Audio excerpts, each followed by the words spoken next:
शुक्लांबरधरं विष्णुं शशिवर्णं चतुर्भुजं प्रसन्नवदनं ध्यायेत् सर्वविघ्नोपशान्तये अगजाननपद्मार्कं गजाननमहर्निशम् अनेकदन्तं भक्तानाम् एकदन्तमुपास्महे सशङ्खचक्रं सकिरीटकुण्डलं सपीतवस्त्रं सरसीरुहेक्षणं सहारवक्षस्थलशोभिकौस्तुभं नमामि विष्णुं शिरसा चतुर्भुजं छायायां पारिजातस्य हेमसिंहासनोपरि आसीनमम्बुदस्याममायताक्षमलङ्कृतं चन्द्राननं चतुर्बाहुं श्रीवत्साङ्कितवक्षसं रुक्मिणी सत्यभामाभ्यां सहितं कृष्णमाश्रयेत् गुरुब्रह्मा गुरुर्विष्णु गुरुर्देवो महेश्वरः गुरुः साक्षात् परब्रह्म तस्मै श्रीगुरुवे नमः।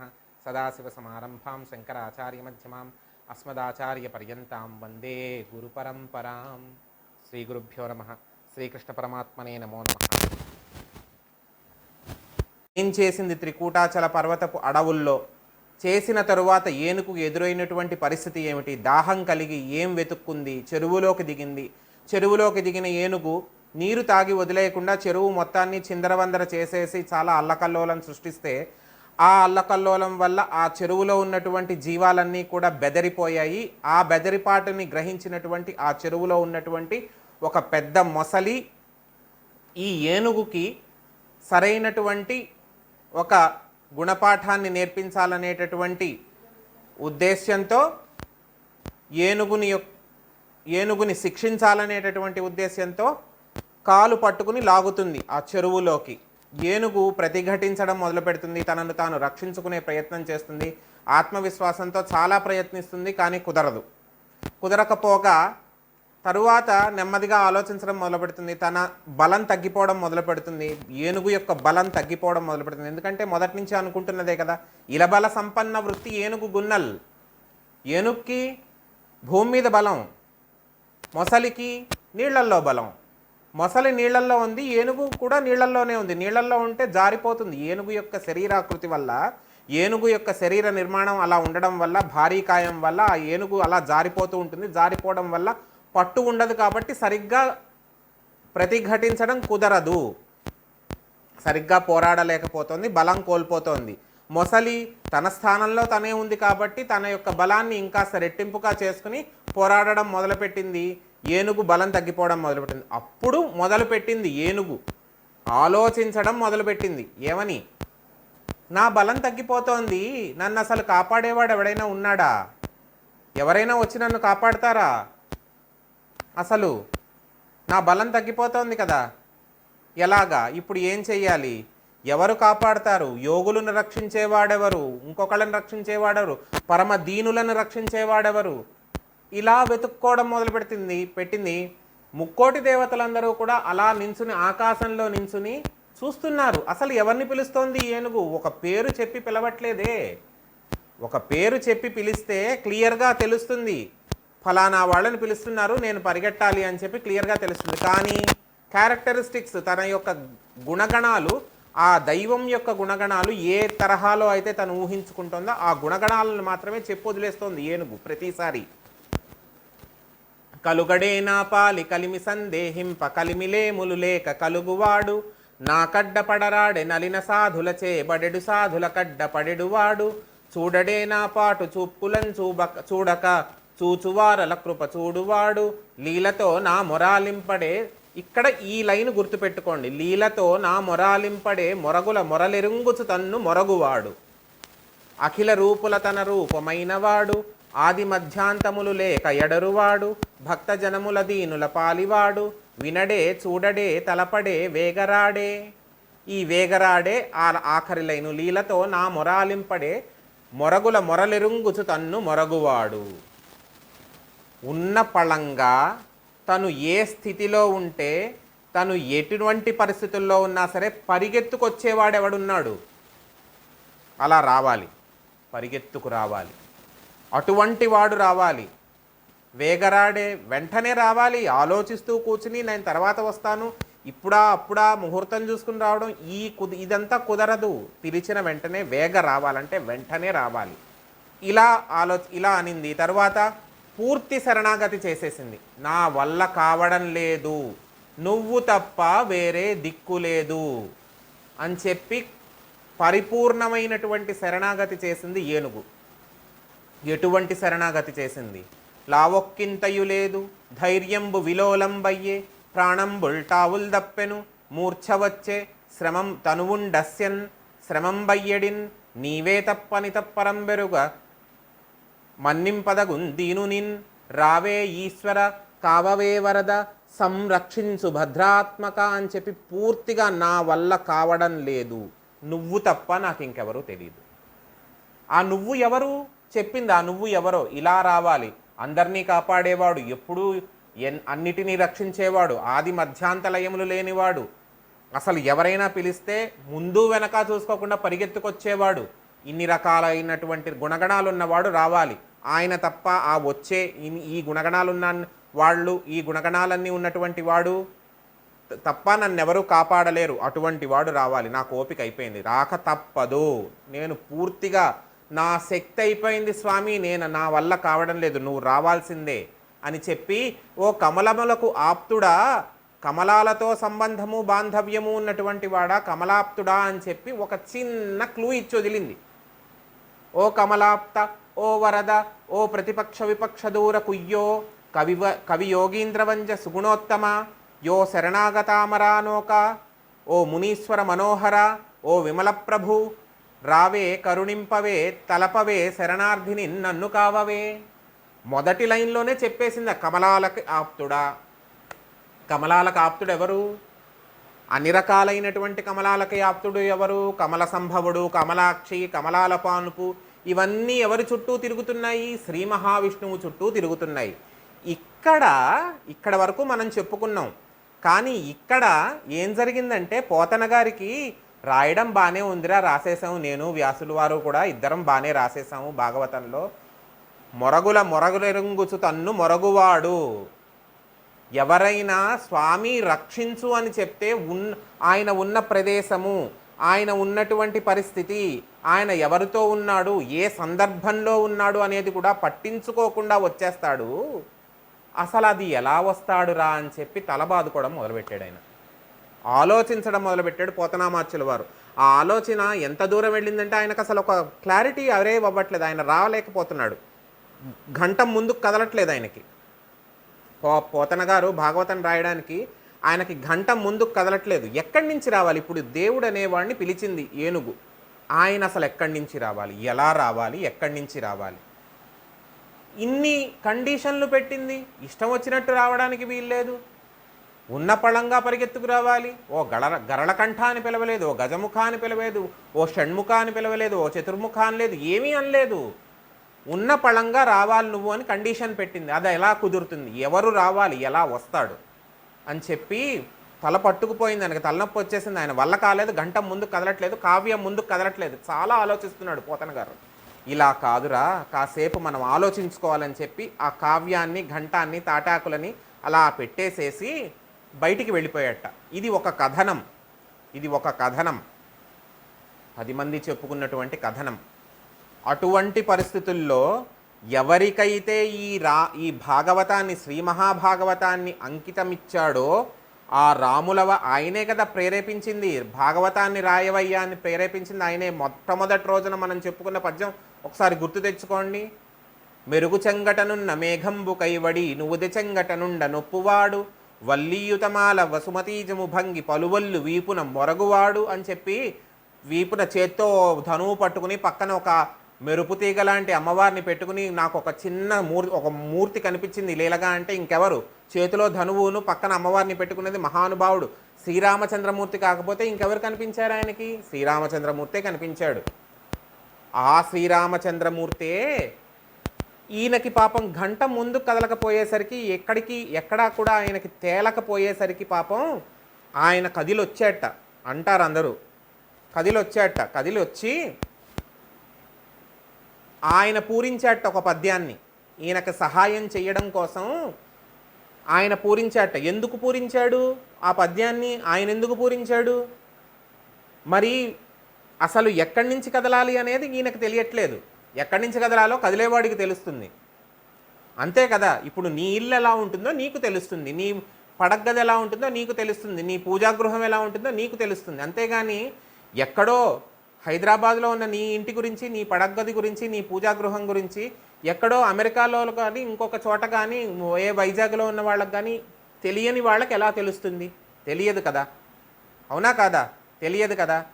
నువ్వే వర్ణించాలి. నా ఇల్లు ఇలా ఉంటుంది, నా పూజాగృహం ఇలా ఉంటుంది, నా పడగ్గది ఇలా ఉంటుంది, నేను నా ఇంటికి 10 మంది భగవంతుడు 10 మంది అతిథుల రూపంలో వస్తే నేను ఫలానా చోట కూర్చోపెట్టి వారికి అందరికీ మర్యాద చేస్తాను అనేటటువంటి ఆ ప్రదేశాన్ని నువ్వు వర్ణించాలి. అదే చేశాడు శ్రీరామచంద్రమూర్తి. ఎందుకు చేశాడు? భక్తుడు, ఘంటం ఆగిపోయింది, కావ్యం ముందుకు కదలట్లేదు. మరి ముందుకు కదలాలంటే ఆ ప్రేరణ అనేది ఒక చోట ఎక్కడైనా కాస్త ఒక గీత గీస్తే ఆ గీతను పట్టుకుని అల్లుకుంటూ వెళ్ళిపోతారు. ఆ గీతని పట్టుకుని అల్లుకుంటూ వెళ్ళిపోతారు. ఇక్కడి నుంచి ఏంటంటే స్వేచ్ఛానువాదం చేశారు. ఎవరు? పోతనామాచ్యుల వారు స్వేచ్ఛానువాదం చేశారు. మనకి సహజంగా వ్యాసుల వారు రాసినటువంటి భాగవతంలో విష్ణుమూర్తి పక్షీంద్రుడైనటువంటి గరుగ్మంతుడి మీద ఎక్కి వచ్చి కాపాడినట్టుగా ఉంది. కానీ సాధికారమైనటువంటి స్వేచ్ఛానువాదం చేశారు. ఎందుకంటే వ్యాసభాగవతంలోను తెలుగులోను రెండిటి చోట్ల కూడా తనను తాను మర్చిపోయి రావాలి అని చెప్పి రాసుంది. తనను తాను మర్చిపోయి వచ్చేవాడు సహజంగా ఆలోచించండి, చేతిలో గదను శంఖం చక్రం అన్నీ పట్టుకుని పక్షీంద్రుడిని కేకేసి పట్టుపంచ సరిచేసుకుని రాడు కదా. తనను తాను మర్చిపోయి వచ్చేవాడు ఎంత ఎలా పడితే అలా రావాలి, ఎట్లా ఉంటే అట్లా రావాలి అని కండిషన్ పెట్టినప్పుడు తనను తాను మర్చిపోయి వచ్చేవాడు ఎటువంటి పరిస్థితుల్లో రావాలి? అలా రావడాన్నే రాముల వారు ఒక గీత గీసి ఒక 4 పంక్తులు రాసి ప్రేరేపించారు పోతన గారిని. ఏమని ప్రేరేపించారు? ఎలా వర్ణించారు? అలవైకుంఠపురంబులో నగరిలో నామూల సౌధంబుదాపల వందార వనాంతరామృత సరః ప్రాతేందు కాంతోపలోత్పల పర్యంక రమా వినోదియకు నాపన్న ప్రసన్నుండు విహ్వల నాగేంద్రము పాహి పాహి అని గుయ్యాళించి సంరంభి అయి. అంటే అసలు ఆ కదిలి వచ్చేటటువంటి ప్రదేశం ఎలా ఉంది అనేది ముందు ఆ ప్రదేశంలో ఉన్నవాడే వర్ణించాలి. తెలియదు కదా. మరి మానవ మాత్రుడెవడు వైకుంఠాన్ని చూసింది లేదు. ఎవరు చూశారు? మహామహానుభావులు, సప్తర్షుల లాంటి వాళ్ళు చూసుండొచ్చు. పోతన గారికి ఎలా వీలవుతుంది వైకుంఠం యొక్క వర్ణన? తెలియదు కదా ఆయనకు ఎలా ఉంటుందో. ఏదో జయ విజయాలు నించున్నారనేంత వరకు చెప్పగలడు ఆయన కూడాను. వైకుంఠంలో ఉద్యానవనంలో ఎక్కడో ఏదో ఉంది, ఆ పక్కన ఎక్కడో కూర్చుని ఈయన శుభ్రంగా కబుర్లు చెప్పుకుంటున్నాడు అనే విషయం ఈయనకు ఎలా తెలుస్తుంది? అది ఎలా ఉందనేది. అందుకనే శ్రీరామచంద్రమూర్తే రాశాడు, అలవైకుంఠపురంబులో నగరిలో ఆమూల సౌధంబుదాపల మందార వనాంతరామృత సరః ప్రాతేందు కాంతోపలోత్పల పర్యంకరమా వినోదియకు నాపన్న ప్రసన్నుండు విహ్వల నాగేంద్రము పాహి పాహి అన గుయ్యాళించి సంరంభి అయి. ఎక్కడో అన్ని లోకాలు దాటిపోయి పైకి పైకి పైకి చేరిపోయిన తర్వాత వైకుంఠ నగరం, ఆ వైకుంఠ నగరంలో లోపల అంతఃపురంలో ఉన్నటువంటి ఒక సౌధం అంటే ఒక భవనం, ఆ భవనంలో మందారవనాలతో ఉన్నటువంటి ఉద్యానవనం, ఆ ఉద్యానవనం పక్కన చక్కటి సరోవరం, ఒక చక్కటి చెరువు లాంటి పాండ్ లాంటి ఒక చక్కటి సరోవరం, మందార వనాంతరామృత సరః ప్రాతేందు కాంతోపలోత్పల. ఆ సరస్సు పక్కనే చంద్రకాంత శిలతో చెక్కినటువంటి ఒక అరుగు. అసలు చూడండి, అంత వివరంగా వర్ణించగలిగేది అక్కడ ఉండేవాడే వర్ణించగలడు. అవునా కాదా? అక్కడ నివాసం ఉండేవాడే అంత వివరంగా వర్ణించగలడు. అక్కడ నివాసం ఉన్నవాడే వచ్చి వర్ణించాడు. మందార వనాంతరామృత సరః ప్రాతేందు కాంతోపలోత్పల పర్యంకరమా వినోదియగు నాపన్న ప్రసన్నుండు. ఆ అరుగు మీద వేసినటువంటి చక్కటి పూలపాన్పు మీద కూర్చుని, ఆ అరుగు మీద ఒక పూలపాన్పు వేశారట. ఆ పూలపాన్పు మీద కూర్చుని లక్ష్మీదేవితో సరదాగా కబుర్లు చెప్పుకుంటూ ఆవిడ చీర చెంగుని ఇలా పట్టుకుని ఏదో సరదాగా కబుర్లు చెప్పు. ఇదేమిటండి ఇలా చేస్తారా అంటే చేస్తారు, అదొక సరదా.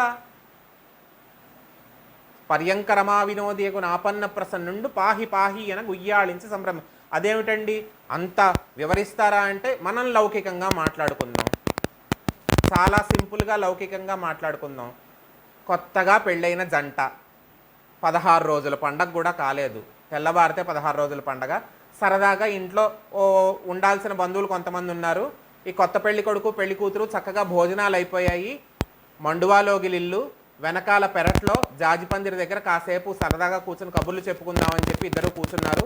ఆ కొత్త పెళ్లి కూతురు చిలకలు అందిస్తోంది. చిలకలంటే ఏమిటని అడగండి, అవి ఏమిటో పెద్ద విశేషమైన పదార్థాలు ఏమీ కావు. తమలపాకుని చక్కగా ట్రయాంగిల్ ఆకారంలో చుట్టి అందిస్తారు, అదొక సరదా. చిలక అందిస్తోంది.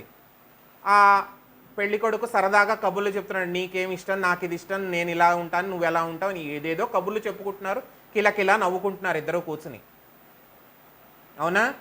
అలా జరుగుతుండగా ఇంట్లో అందరూ ఆఖరి బంతు భోజనాలు అవుతున్నాయి. పెళ్ళిళ్ళు కదా, పెళ్లివారిళ్ళు కాబట్టి ఆఖరి బంతు భోజనాలు అవుతున్నాయి. భోజనాలు అవుతుండగా ఈ పెళ్లి కొడుక్కి బామ్మగారు వరుస అయ్యేవాడు ఒక ఆవిడ పక్క రోజు తెల్లారు ఏం వంట చేయాలో అని చెప్పి ఓ ముక్కాలు పీట వేసుకుని పైన ఉన్న పెద్ద గిన్నె ఏదో తీద్దామని ఆ పీట ఎక్కింది. 85 ఏళ్ళ ఆవిడ, ఈవిడికి ఎందుకు వచ్చిన తలనొప్పి, ముక్కాలు పీట వేసుకుని అటక మీద గిన్నె దింపడం, ఎవరికైనా చెప్తే చేస్తారు కదా. ఈవిడ ఎక్కింది. ఆ ముక్కాలు పీట తిరగబడింది, ఈవిడ కింద పడి నడుము విరిగింది. అమ్మో అని గట్టిగా శబ్దం. ఆ శబ్దానికి పెరట్లో ఉన్నటువంటి కొత్త పెళ్లి కొడుకు అమ్మో ఈవిడేదో పడిందిరో అని చెప్పి ఆ పెళ్లి కొడుకు ఏం చేస్తాడు, భార్యతో మాట్లాడుతూనే ఒక చెవి ఇంటివైపు వేసి ఉంచుతాడు. ఏమో ఏ అవసరం వస్తుందో ఎవరైనా పిలుస్తారేమోనని చెప్పి వేసి ఉంచినప్పుడు ఏం జరుగుతుంది, ఈ పెద్ద ఆవిడ గయ్యమని కేకెట్టగానే ఈ కొత్త పెళ్లి కొడుకు పెళ్లి కూతురు పాపం పెళ్లి కొడుకు ఏం చేస్తాడు, చిలకలు అందిస్తూ ఉంటుంది కదా భార్య, ఆ చెయ్యి ఇలా పట్టుకున్నాడు. లోపల శబ్దం విన్నాడు, బర్ర బర్ర బర్ర బర్ర పరిగెత్తుకుంటూ వెళ్ళిపోయాడు. చిలకలు అందిస్తున్న చేతిని ఇలా పట్టుకున్నాడు, చిలకలు అందుకుందామని చెప్పి. లోపల పెద్ద ఆవిడ పడిపోయిన శబ్దం వచ్చి ఒక్క ఉదుటును లేచి అంత దాంట్లోనూ పరిగెత్తుకుంటూ వెళ్ళిపోయాడు. మహావిష్ణువు కూడా అదే చేశాడు. ఈయన కొత్త పెళ్లి కొడుకు. మనం చెప్పుకుంటున్నటువంటి లౌకికమైనటువంటి అంశంలో పెళ్లి కొడుకు కొత్త పెళ్లి కొడుకు, విష్ణువు నిత్య పెళ్లి కొడుకు. రోజూ పెళ్ళే. తిరుమల కొండ మీద చేస్తున్నారా లేదా నిత్య కళ్యాణం, పచ్చతోరణం, ప్రతిరోజు కళ్యాణోత్సవమే. మరి ఆయన అంత తొందరగా అంత హడావిడిగా పరిగెత్తడంలో ఆశ్చర్యం ఏముంది? పరిగెత్తాడు. పాహి పాహి అన గుయ్యాళించి సంరంభి అయి. ఆ పరిగెత్తడం కూడా ఎలా పరిగెత్తాడు?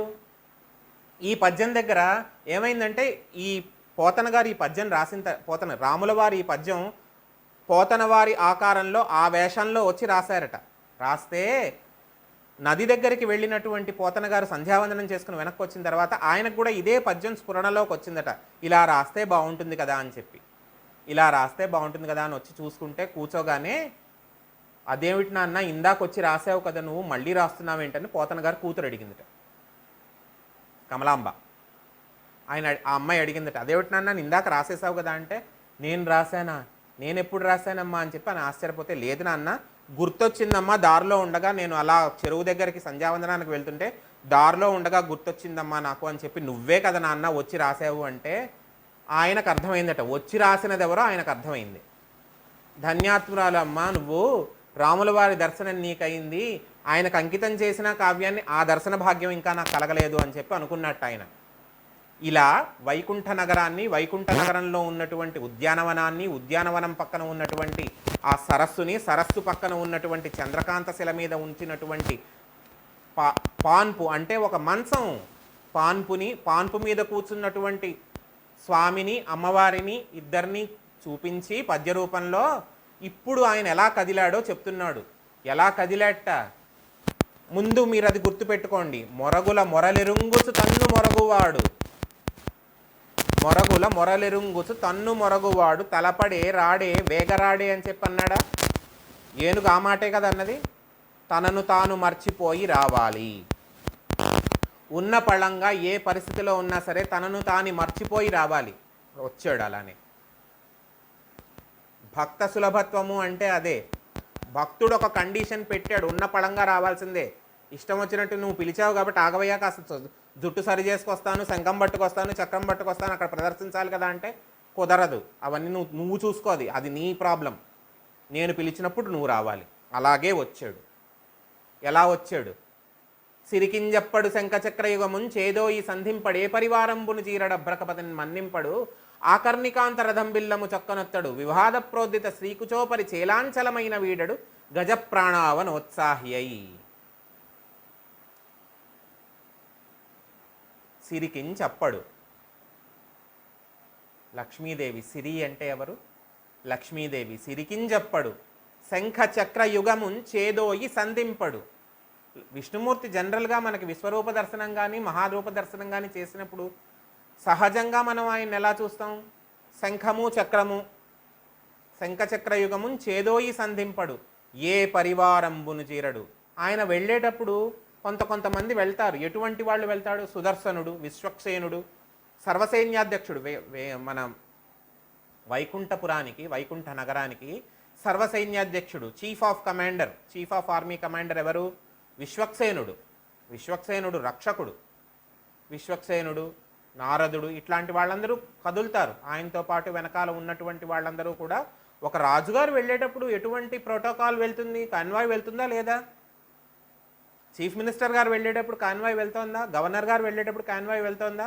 అలాగే విష్ణుమూర్తి వెళ్ళేటప్పుడు కొంతమంది వెళ్తారు. సుదర్శనుడు, విశ్వక్సేనుడు ఇటువంటి వాళ్ళందరూ వెళ్తారు. వాళ్ళెవరిని కూడా పిలవట్లేదు. ఈయన సిరికింజప్పడు శంఖచక్రయుగమున్ చేదోయి సంధింపడే పరివారంబును జీరడు అభ్రకపతిన్ మన్నింపడు. అభ్రకపతిన్ మన్నింపడు అంటే గరుగ్మంతుడిని ఎక్కట్లేదు. మనకి పురాణాలు మొత్తం మీద, మన వేదవాంగ్మయం కానీ పురాణాలు మొత్తం మీద అసలు ఎక్కని వాహనాలు ఏమన్నా ఉన్నాయంటే రెండే. ఒకటి నంది, ఒకటి గరుగ్మంతుడు. ఎందుకంటే నందినెక్కే శివుడు కానివ్వండి, గరుగ్మంతుడి మీద తిరిగే విష్ణుమూర్తి కానివ్వండి, ఎప్పుడూ కూడా భక్తులు పిలిచినప్పుడు వాళ్ళని వాళ్ళు మర్చిపోయి ఉన్నది ఉన్న పలంగా వెళ్ళిపోవడమే తప్ప గరుగ్మంతుడా నువ్వురా, నీ మీద నేను కూర్చుంటాను తీసుకెళ్ళు అని అనగడు. కూర్మావతారానికి గరుగ్మంతుడు రాలేదు, మత్స్యావతారానికి రాలేదు, నరసింహావతారానికి అసలు చెప్పనే అక్కర్లేదు. స్తంభంలో ఉన్నాడా? ఉన్నాడు, రావాల్సిందే. గరుగ్మంతుడిని ఎక్కొచ్చాడా నరసింహస్వామి? లేదు. కృష్ణావతారంలో, రామావతారంలో గరుగ్మంతుడితో పనే లేదు. ఈయన ఆ గద్దను ఎక్కింది ఎప్పుడు, తిరిగింది ఎప్పుడు? పాపం ఎప్పుడూ లేదు. కానీ వాహనం అనేటటువంటి హోదా ఒకళ్ళకి ఇచ్చారు. నంది మీద అంతే. ఎవరు తపస్సు చేసినా సరే ఉన్నపళంగా ప్రత్యక్షం అవ్వాల్సిందే తప్ప ఆ భోళాశంకరుడు ముందు వెనక చూసుకుని నంది మీద వెళ్తాను అంటే కుదరదు. వెళ్ళిపోవడం, ప్రత్యక్షం అవ్వడం. అక్కడ కూడా అంతే. నందిగారు అలా ఉంటారు, నందీశ్వరుడు అలా ఉంటాడు, ఇక్కడ గరుగ్మంతుడు అలా ఉంటాడు. కానీ వాహనం అనేటటువంటి హోదా ఎప్పటికీ అలా ఉండిపోతుంది. అభ్రకపతిని మన్నింపడు ఏ పరివారంబును జీరడు అభ్రకపతిని మన్నింపడు ఆకర్ణికాంత రథం బిల్లము చొక్కనొత్తడు. రథం ఎక్కట్లేదు, రథం కూడా ఉంటుంది. విష్ణుమూర్తికి రథం కూడా ఉంటుంది.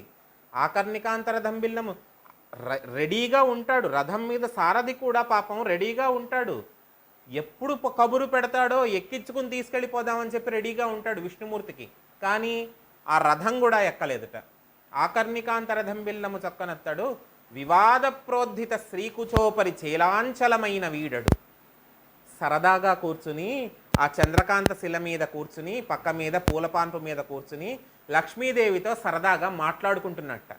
ఆ చీర చెంగిలా సరదాగా పట్టుకుని ఏదో సరదాగా కబుర్లు చెప్తున్నట్ట. చెప్పా కదా, ఇప్పుడు లౌకికంగా ఆలోచిస్తే కొత్త పెళ్లి కొడుకు పెళ్లి కూతురు చెయ్యిలా పట్టుకుని ఏదో సరదా కబుర్లు చెప్తున్నాడు.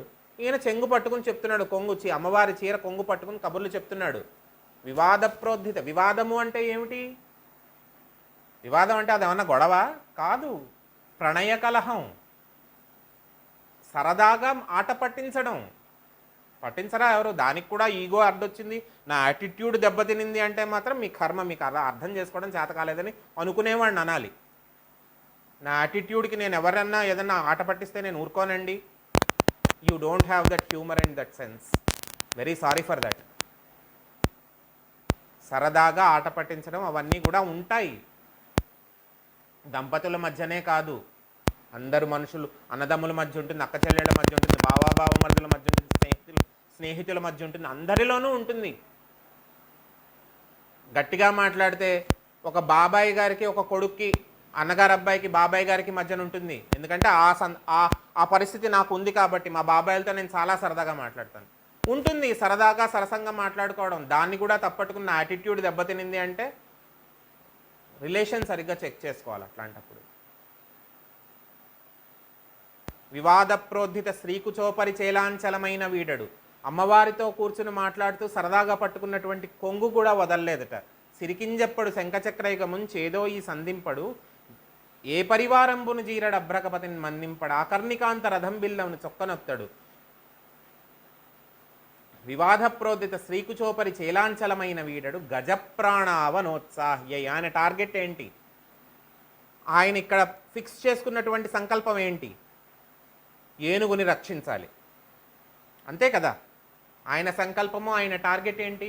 ఏనుగు పాహి పాహి అని చెప్పి పూర్తి శరణాగతి చేసింది. నా వల్ల కావడం లేదు, నేను ఏమీ చెయ్యలేకపోతున్నాను, నాకు బలం తగ్గిపోయింది, నువ్వు తప్ప నాకు ఈనాడు ఎవరు దిక్కులేరు, నువ్వు రా, నన్ను కాపాడు అని చెప్పి ఏనుగు సంపూర్ణమైనటువంటి శరణాగతి చేసింది. శరణాగతి చేసిన తర్వాత ఇంకా పరీక్షించలేదు స్వామి, ఇంకా పరీక్షించలేదు. ఎందుకు?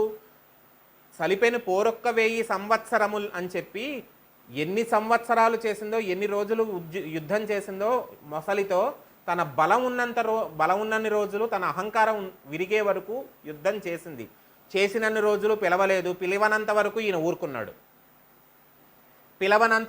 ఊరుకున్నాడు. అవునా?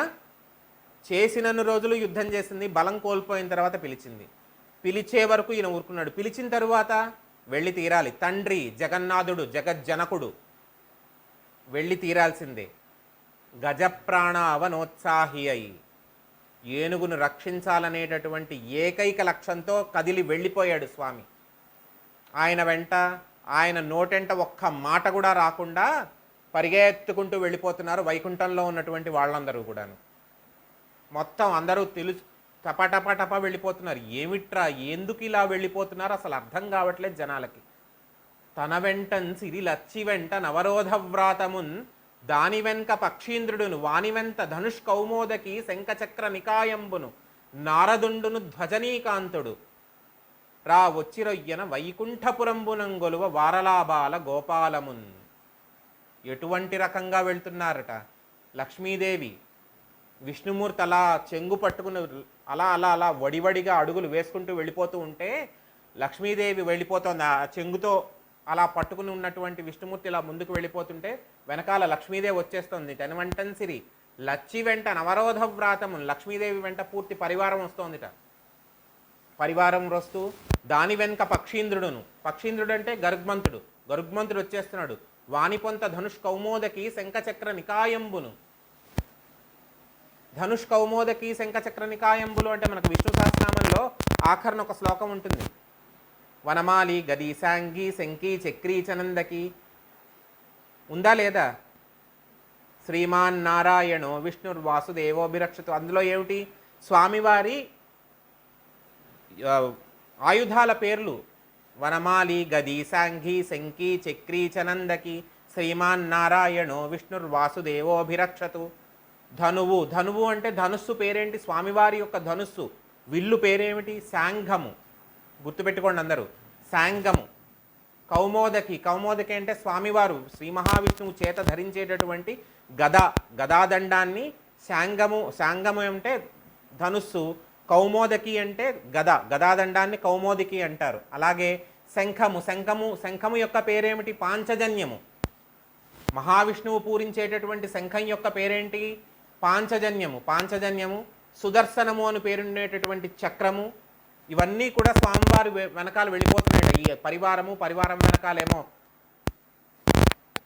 పక్షీంద్రుడు వెనకాల ఇవన్నీను వెళ్ళిపోతుంటే ఇంకేం వెళ్తున్నాయి? శంఖచక్ర నికాయంబును. నారదుడు ఎందుకు వెళ్తున్నాడు? ఎప్పుడూ ఆయన మరి విష్ణుమూర్తి నారాయణ అంటూ సదా నారాయణ నామస్మరణం చేస్తూ ఉండేటటువంటి నారదుడు ఏమిటి స్వామి ఇలా పరిగెడుతున్నాడు? నారదుడుగా పరిగెడితే ధ్వజనీకాంతుడు రా వచ్చిరయ్యను. ధ్వజనీకాంతుడు అంటే ధ్వజం మీద స్వామివారి ధ్వజం ఉంటుంది. ఇప్పుడు ప్రతి ఒక్కరికి కూడా ఒక జెండా అనేది ఉంటుంది. మీరు ఈ జెండా యొక్క వర్ణన ఇది చూడాలంటే విరాట పర్వంలో బృహన్నల చెప్తాడు. ఆ పద్యం చదవాలి. నాకు ఒకసారి నేను ఎప్పుడో చూసి పెడతాను మీకు ఆ పద్యాన్ని. ఆ పద్యం పెడతాను, అది చూడండి. శంఖం, ఆ పతాకము, జెండా యొక్క వర్ణన, ఆ జెండా యొక్క వర్ణన ఎంత ఇదిగా ఉంటుందంటే చాలా అందంగా ఉంటుంది. ఆ జెండా మీద ఒక్కొక్కళ్ళకి ఒక్కొక్క రకమైనటువంటి చిహ్నం ఉంటుంది. శ్రీ మహావిష్ణువుకి ఎవరి చిహ్నం ఉంటుంది? శ్రీ మహావిష్ణువు జెండా మీద ఎవరి చిహ్నం ఉంటుంది? విశ్వక్సేనుడు ఉంటాడు. మరి చీఫ్ ఆఫీసర్ ఇన్ కమాండర్ కదా, ఆర్మీ కమాండర్ కదా, విశ్వక్సేనుడు రక్షకుడు కదా, అందుకని విశ్వక్సేనుడి చిహ్నం ఉంటుంది. ధ్వజనీకాంతుడు రా వచ్చిరయ్యన వైకుంఠపురంబునం గొలువ వారలాపాల గోపాలమున్. వైకుంఠపురంలో ఉండేటటువంటి ఆ పరివారం మొత్తము కూడా పరుగు పరుగు పరుగున వెళ్ళిపోతున్నారు. ఎందుకు వెళ్తున్నారు? ఎవరికీ తెలియదు ఎందుకు వెళ్తున్నారో. ఏ ఒక్కరికి తెలియదు. స్వామిని నమ్ముకున్నారు. స్వామి వెళ్ళిపోతున్నాడు, స్వామి వెనకాల లక్ష్మీదేవి వెళ్ళిపోతోంది. ఎందుకు వెళ్ళిపోతున్నారో తెలియదు. లక్ష్మీదేవి వెనకాల ఇవన్నీ అయ్యో స్వామి వెళ్ళిపోతున్నాడు, స్వామి వెనకాల లక్ష్మీదేవి వెళ్ళిపోతోంది. లక్ష్మీదేవి స్వామి ఏమో మమ్మల్ని పిలవలేదని శంఖము చక్రము గద ధనుస్సు కూడా పరుగు తీసాయి. పక్షీంద్రుడేమో అయ్యో స్వామి నువ్వేమిటి నన్ను నా మీద ఎక్కకుండా నీ పాటికి నువ్వు పరిగెడతావేమిటయ్యా అని చెప్పి ఆయన వెళ్ళిపోతున్నాడు. నారదుడేమో అదేమిటి ఏమొచ్చింది స్వామికి ఇంత హడావిడేమిటని ఎప్పుడు సదా నారాయణ నామస్మరణ చేసేటటువంటి నారదుడు పరిగెట్టాడు. ఇంత కోలాహలము జరిగిపోతుంది. వైకుంఠంలో ఉన్న ప్రతి ఒక్కళ్ళు వెళ్ళిపోతున్నారు. విషయం తెలియదు ఎవరికి, ఏ ఒక్కరికి విషయం తెలియదు. మీరు లౌకికంగా ఆలోచించండి. ఎవరైనా ఇంట్లో గబుక్కని ఎవరైనా పరిగెడితే మనం కూడా వీధిలోకి ఏమైపోయిందో అని చెప్పి అందరం బయటికి వెళ్ళి చూస్తాం. గబుక్కుని ఎవరైనా పరిగెడితే వీధిలో ఏమైందో అని చెప్పి చాలా ఉత్సాహంగా చాలా కుతూహలంగా అందరం వీధిలోకి పరిగెడతాం. విషయం ఎందుకు పరిగెట్టాడో మొదట పరిగెట్టిన వాడికి తెలుస్తుంది. ఎందుకు పరిగెడుతున్నామో మనకెవరికీ తెలియదు. హడావిడి చూసి మనం పరిగెడతాం అంతే. అంతేనా? నాన్నగారు ముందుకు ఏదో పని ఉందని చెప్పి ఆయన దడదడ మెట్లు దిగి వెళ్ళిపోయారు అనుకోండి. ఈయన ఎందుకు ఇంత హడావిడిగా దిగుతున్నాడని చెప్పి మనం మెట్లు దిగుతాం. మనకు కారణం తెలిసేంటి ఎందుకు మెట్లు దిగుతున్నాము. ఆయనకు తెలుసు కారణం, మనకు తెలియదు. కానీ ఆయన కోసం మనం వెనకాల దిగుతాం. అదే తండ్రి స్థానంలో నించున్నటువంటి విష్ణుమూర్తి హడావిడిగా పరిగెట్టేసరికి తల్లి లక్ష్మీదేవి జగన్మాత వెనకాల పరిగెట్టేసరికి ఏమీ అర్థం కానటువంటి ఈ వైకుంఠపురంలో ఉన్నటువంటి ప్రతి ఒక్కరూ హడావిడిగా వాళ్ళ వెనకాల వెళ్ళిపోవడం మొదలుపెట్టారు. అలా వెళ్ళిపోతూ ఇంకా వర్ణించుకుంటూ వస్తున్నారు. ఈ వర్ణన ఎలా ఉంటుంది అనేది మనం మరుసటి భాగంలో చూద్దాం. ఒకసారి లాగౌట్ చేస్తాను, అందరూ లాగిన్ అవ్వండి. ఇప్పుడు ఇందాక శ్రీ మహావిష్ణువు చాలా హడావిడిగా కోలాహలంగా గజాన్ని అంటే ఏనుగుని రక్షించాలనేటటువంటి ఉద్దేశ్యంతో ఎంత హడావిడిగా ఉన్న పళంగా ఎలా బయలుదేరాడో చూపించారు కవి. తన వెంటన్ సిరి లచ్చి వెంటన్ అవరోధ వ్రాతమున్ వాని వెనక పక్షీంద్రును దాని కొంత తనుష్కౌమోదకి శంఖచక్రని కాయంబును నారదుండును ధ్వజనీకాంతుడు రా వచ్చిరయ్యన వైకుంఠపురంబునం గొలువ వారలాబాల గోపాలమున్. అందరూ లక్ష్మీదేవి, శంఖచక్రాలు, నారదుడు, విశ్వక్సేనుడు, సుదర్శన చక్రము ఇవన్నీ కూడా ఎలా కదిలాయి, ఎంత వేగంగా స్వామి వెంట ఎలా పరిగెత్తుకుంటూ వెళ్ళిపోయి వైకుంఠపురంలో ఉన్నటువంటి వైకుంఠ నగరంలో ఉండేటటువంటి ప్రతి ఒక్కరూ ఎలా వెళ్ళిపోయారు, ఆ స్వామి వెంట ఎలా వెళ్ళిపోయారు అనేటటువంటి విషయాన్ని మనకి కళ్ళకు కట్టినట్టుగా చూపించారు పోతనామాచ్యుల వారు.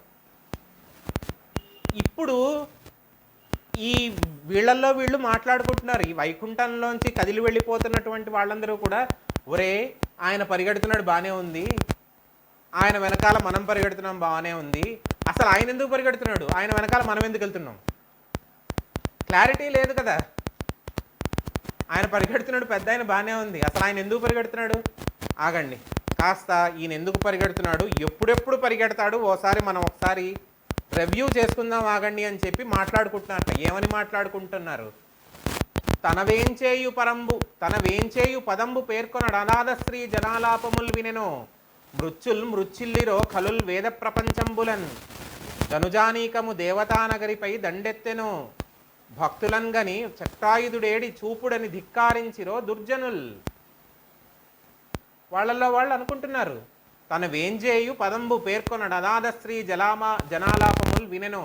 అనాథ స్త్రీ జనాలాపముల్ వినెనో ఎక్కడికి వెళ్తున్నాడో చెప్పట్లేదు. ఏమో ఏ ఆడవారైనా దీనులు స్వామి రక్షించు అని చెప్పి శరణు వేడుకున్నారేమో.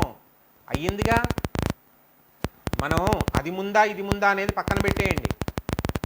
ఏది ముందు జరిగింది, ఏ ఘట్టం ముందు జరిగింది అనేది పక్కన పెట్టేయండి. కానీ వర్ణనలోకి తీసుకొచ్చింది ఎందుకు? స్వామి ఎటువంటి రకంగా ఎటువంటి పరిస్థితుల్లో కదులుతారో చూపిస్తున్నారు. అనాథశ్రీ జనాలాపములు వినను. ద్రౌపదీదేవి నిండు సభలో బట్టలు ఉడదీసేస్తుంటే అన్నా రక్షించు అని మొరబెట్టుకుంది కృష్ణావతారంలో. అవునా కాదా? కురుసభలో ద్రౌపదీదేవి మహాపతివ్రతని అవమానిస్తుంటే ద్రౌపదీదేవి మొరపెట్టుకుంది, అన్నా నువ్వు తప్ప నాకెవరు లేరన్నా, నువ్వు రక్షించన్నా అని చెప్పి మొరపెట్టుకుంటే పరుగు పరుగున వెళ్ళి కాపాడాడు, మానరక్షణ చేశాడు. అనాథశ్రీ జలాలాపములు వినెను. మృత్యుల్ మృత్యుల్లిరో కలుల్ వేద ప్రపంచంబులన్. అదే కదా మరి. ఎవరైనా దుర్మార్గులు వేదాలను అపహరించారేమో, వేదాలను అపహరించడంలోనే కదా, వేదాలని అపహరించారనేటటువంటి ఆ భావనతోనే కదా మత్స్యావతారాన్ని తీసుకుని వేదాలను రక్షించి చతుర్ముఖ బ్రహ్మగారికి ఇచ్చి, స్వామి నువ్వు ఈ వేదాలను నీ ఆధీనంలో ఉంచుకోమని చెప్పి శాసనం చేశాడు. కలుల్ మృత్యుల్లిరో కలుల్ వేద ప్రపంచంబులన్ ధనుజానీకము దేవతానగరిపై దండెత్తెను. అంతే కదా, హిరణ్యకశిపుడు వెళ్ళి ఇంద్రుణ్ణి చెండేశాడు అక్కడ. అవునా కాదా? హిరణ్యకశిపుడు వెళ్ళి ఇంద్రుణ్ణి అసలు అమరావతిలో ఉండనిచ్చాడా? స్వర్గలోకంలో ఉండనిచ్చాడా? ఇంద్రుణ్ణి తరిమి తరిమి కొట్టాడు. ధనుజానీకము దేవతానగరిపై దండెత్తెను. రాక్షసులు ఎవరైనా దేవతానగరమైనటువంటి అమరావతి మీద, స్వర్గలోకం మీద ఎవరైనా దండెత్తుకొచ్చారేమో, ఆ సమయంలో అటువంటి సమయంలో కదులుతున్నాడేమో. భక్తులను గని చక్రాయుధుడేడి చూపుడని ధిక్కారించురో దుర్జనుల్. అంతే కదా, భక్తులను గని చక్రాయుధుడేడి చూపుడని ధిక్కారించులో దుర్జనుల్. చిన్న పిల్లాన్ని పట్టుకుని ఏడిరా నీ విష్ణువు అని చెప్పి ఇలా చూపించి అడిగితే, వెర్రాడా నీకు కనిపించట్లేదేమో, నాకంతా అన్ని చోట్ల కనిపిస్తున్నాడు, నమ్మి చూస్తున్నాను నేను, నీకు కనిపించట్లేదు అజ్ఞానం వల్ల. చెప్పాడా లేదా? ఇందుగలడు అందులేదని సందేహము వలదు, చక్రి సర్వోపగతుండెందెందు వెదకి చూచిన అందందే గలడు దానవాగ్రణి వింటే. అన్నిట్లోనూ ఉన్నాడు. కలడంబోది కలండుగాలి కలడం ఓంకారంబున అన్ని చోట్ల ఉన్నాడు, నీకు కనిపించట్లేదు, నేను చూడగలను, ఎక్కడ రా చూపించు అని చెప్పి హిరణ్యకశిపుడు ఎలా గద్దించి అడిగాడు ప్రహ్లాదుణ్ణి. భక్తులను గని చక్రాయుధుడేడి చూపుడని ధిక్కారించిలో దుర్జనులు. ఎటువంటి సందర్భాల్లో కదులుతూ ఉంటాడు? స్త్రీలని అవమానించినప్పుడు, స్త్రీలను ఎవరినైనా అవమానించి ఇటువంటి సందర్భం కల్పించినప్పుడు, దేవతానగరమైనటువంటి స్వర్గం మీదకి, అమరావతి మీదకి ఏ ధనుజుడో అంటే ఏ రాక్షసుడో దండెత్తుకొచ్చినప్పుడు, వేదాలకి హాని కలిగినప్పుడు, గోవులకి హాని కలిగినప్పుడు, గోవులకు హాని కలిగినప్పుడు అని చెప్పి ఇక్కడ పద్యంలో రాయకపోవచ్చు. గోవులకు హాని కలిగితేనే కదా కలియుగ ప్రత్యక్ష దైవమైనటువంటి వెంకటేశ్వర స్వామి వారు ఇన్నేళ్లుగా కోట్ల సంవత్సరాలుగా అక్కడ అలా పద్మపీఠం మీద నిల్చుండిపోయి మనల్ని రక్షిస్తున్నాడు. మొట్టమొదట ఆయన అసలు ప్రకటన అవ్వడానికి కారణం ఏమిటి? గొల్లవాడు గొడ్డలు విసిరితే గోవుకి తగులుతుందేమో అన్నటువంటి భావనతో గోవుని తప్పించి తన తలకి తగిలినా పర్వాలేదు, గోవుకు మాత్రం గాయం కలగడానికి వీల్లేదు అని చెప్పి తనకు తాను ప్రకటన చేసుకున్నాడు. అటువంటి సందర్భాల్లో కదులుతాడు. అంతేకాదు, భక్తులను ఎవరినైనా బెదిరిస్తున్నారేమో, ఎవరైనా ఏరా నువ్వు నమ్ముకున్నటువంటి శ్రీహరి నారాయణుడు ఏడి అని చెప్పి ఎవరైనా బెదిరిస్తున్నారేమో, అటువంటి సందర్భాల్లో కదులుతూ ఉంటాడు కదా ఈయన. తనవేం చేయు పదంబు పేర్కొనడు అనాథశ్రీ జలాలాపములు వినెనో మృత్యుల్లిరో కలుల్ వేద ప్రపంచంబులన్ ధనుజానీకము దేవతానగరిపై దండెత్తెను. భక్తులను గని చక్రాయుధుడేడి చూపుడని ధిక్కారించులో దుర్జనుల్. ఇటువంటి సందర్భాల్లో కదులుతూ ఉంటాడు. స్త్రీలని, భక్తులని ఇబ్బంది పెట్టినప్పుడు, వేదాలకి హాని కలిగినప్పుడు, అమరావతిపై దండెత్తుకొచ్చినప్పుడు ఎవరైనా ఇటువంటి సందర్భాల్లో కలుగుతున్నాడు.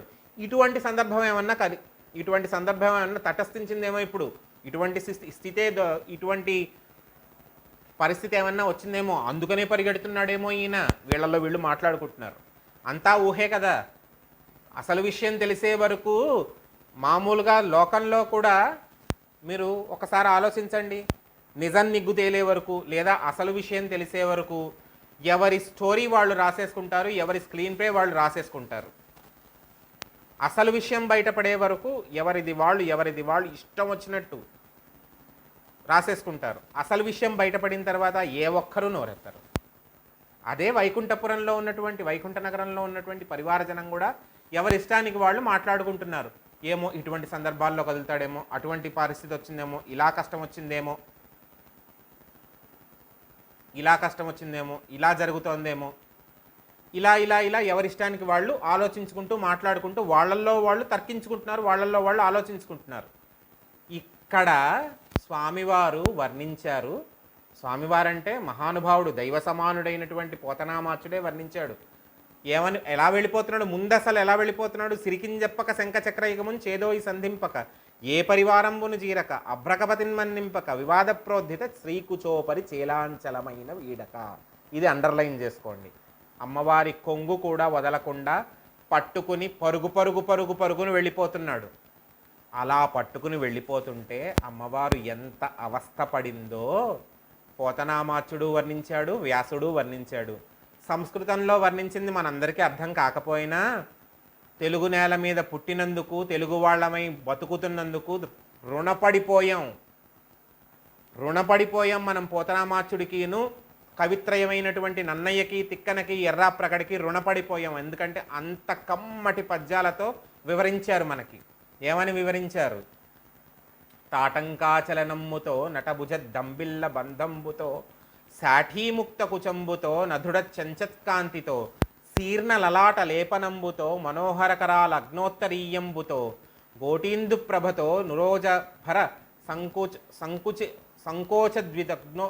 సంకుచోద్విగ లగ్నంబుతోన్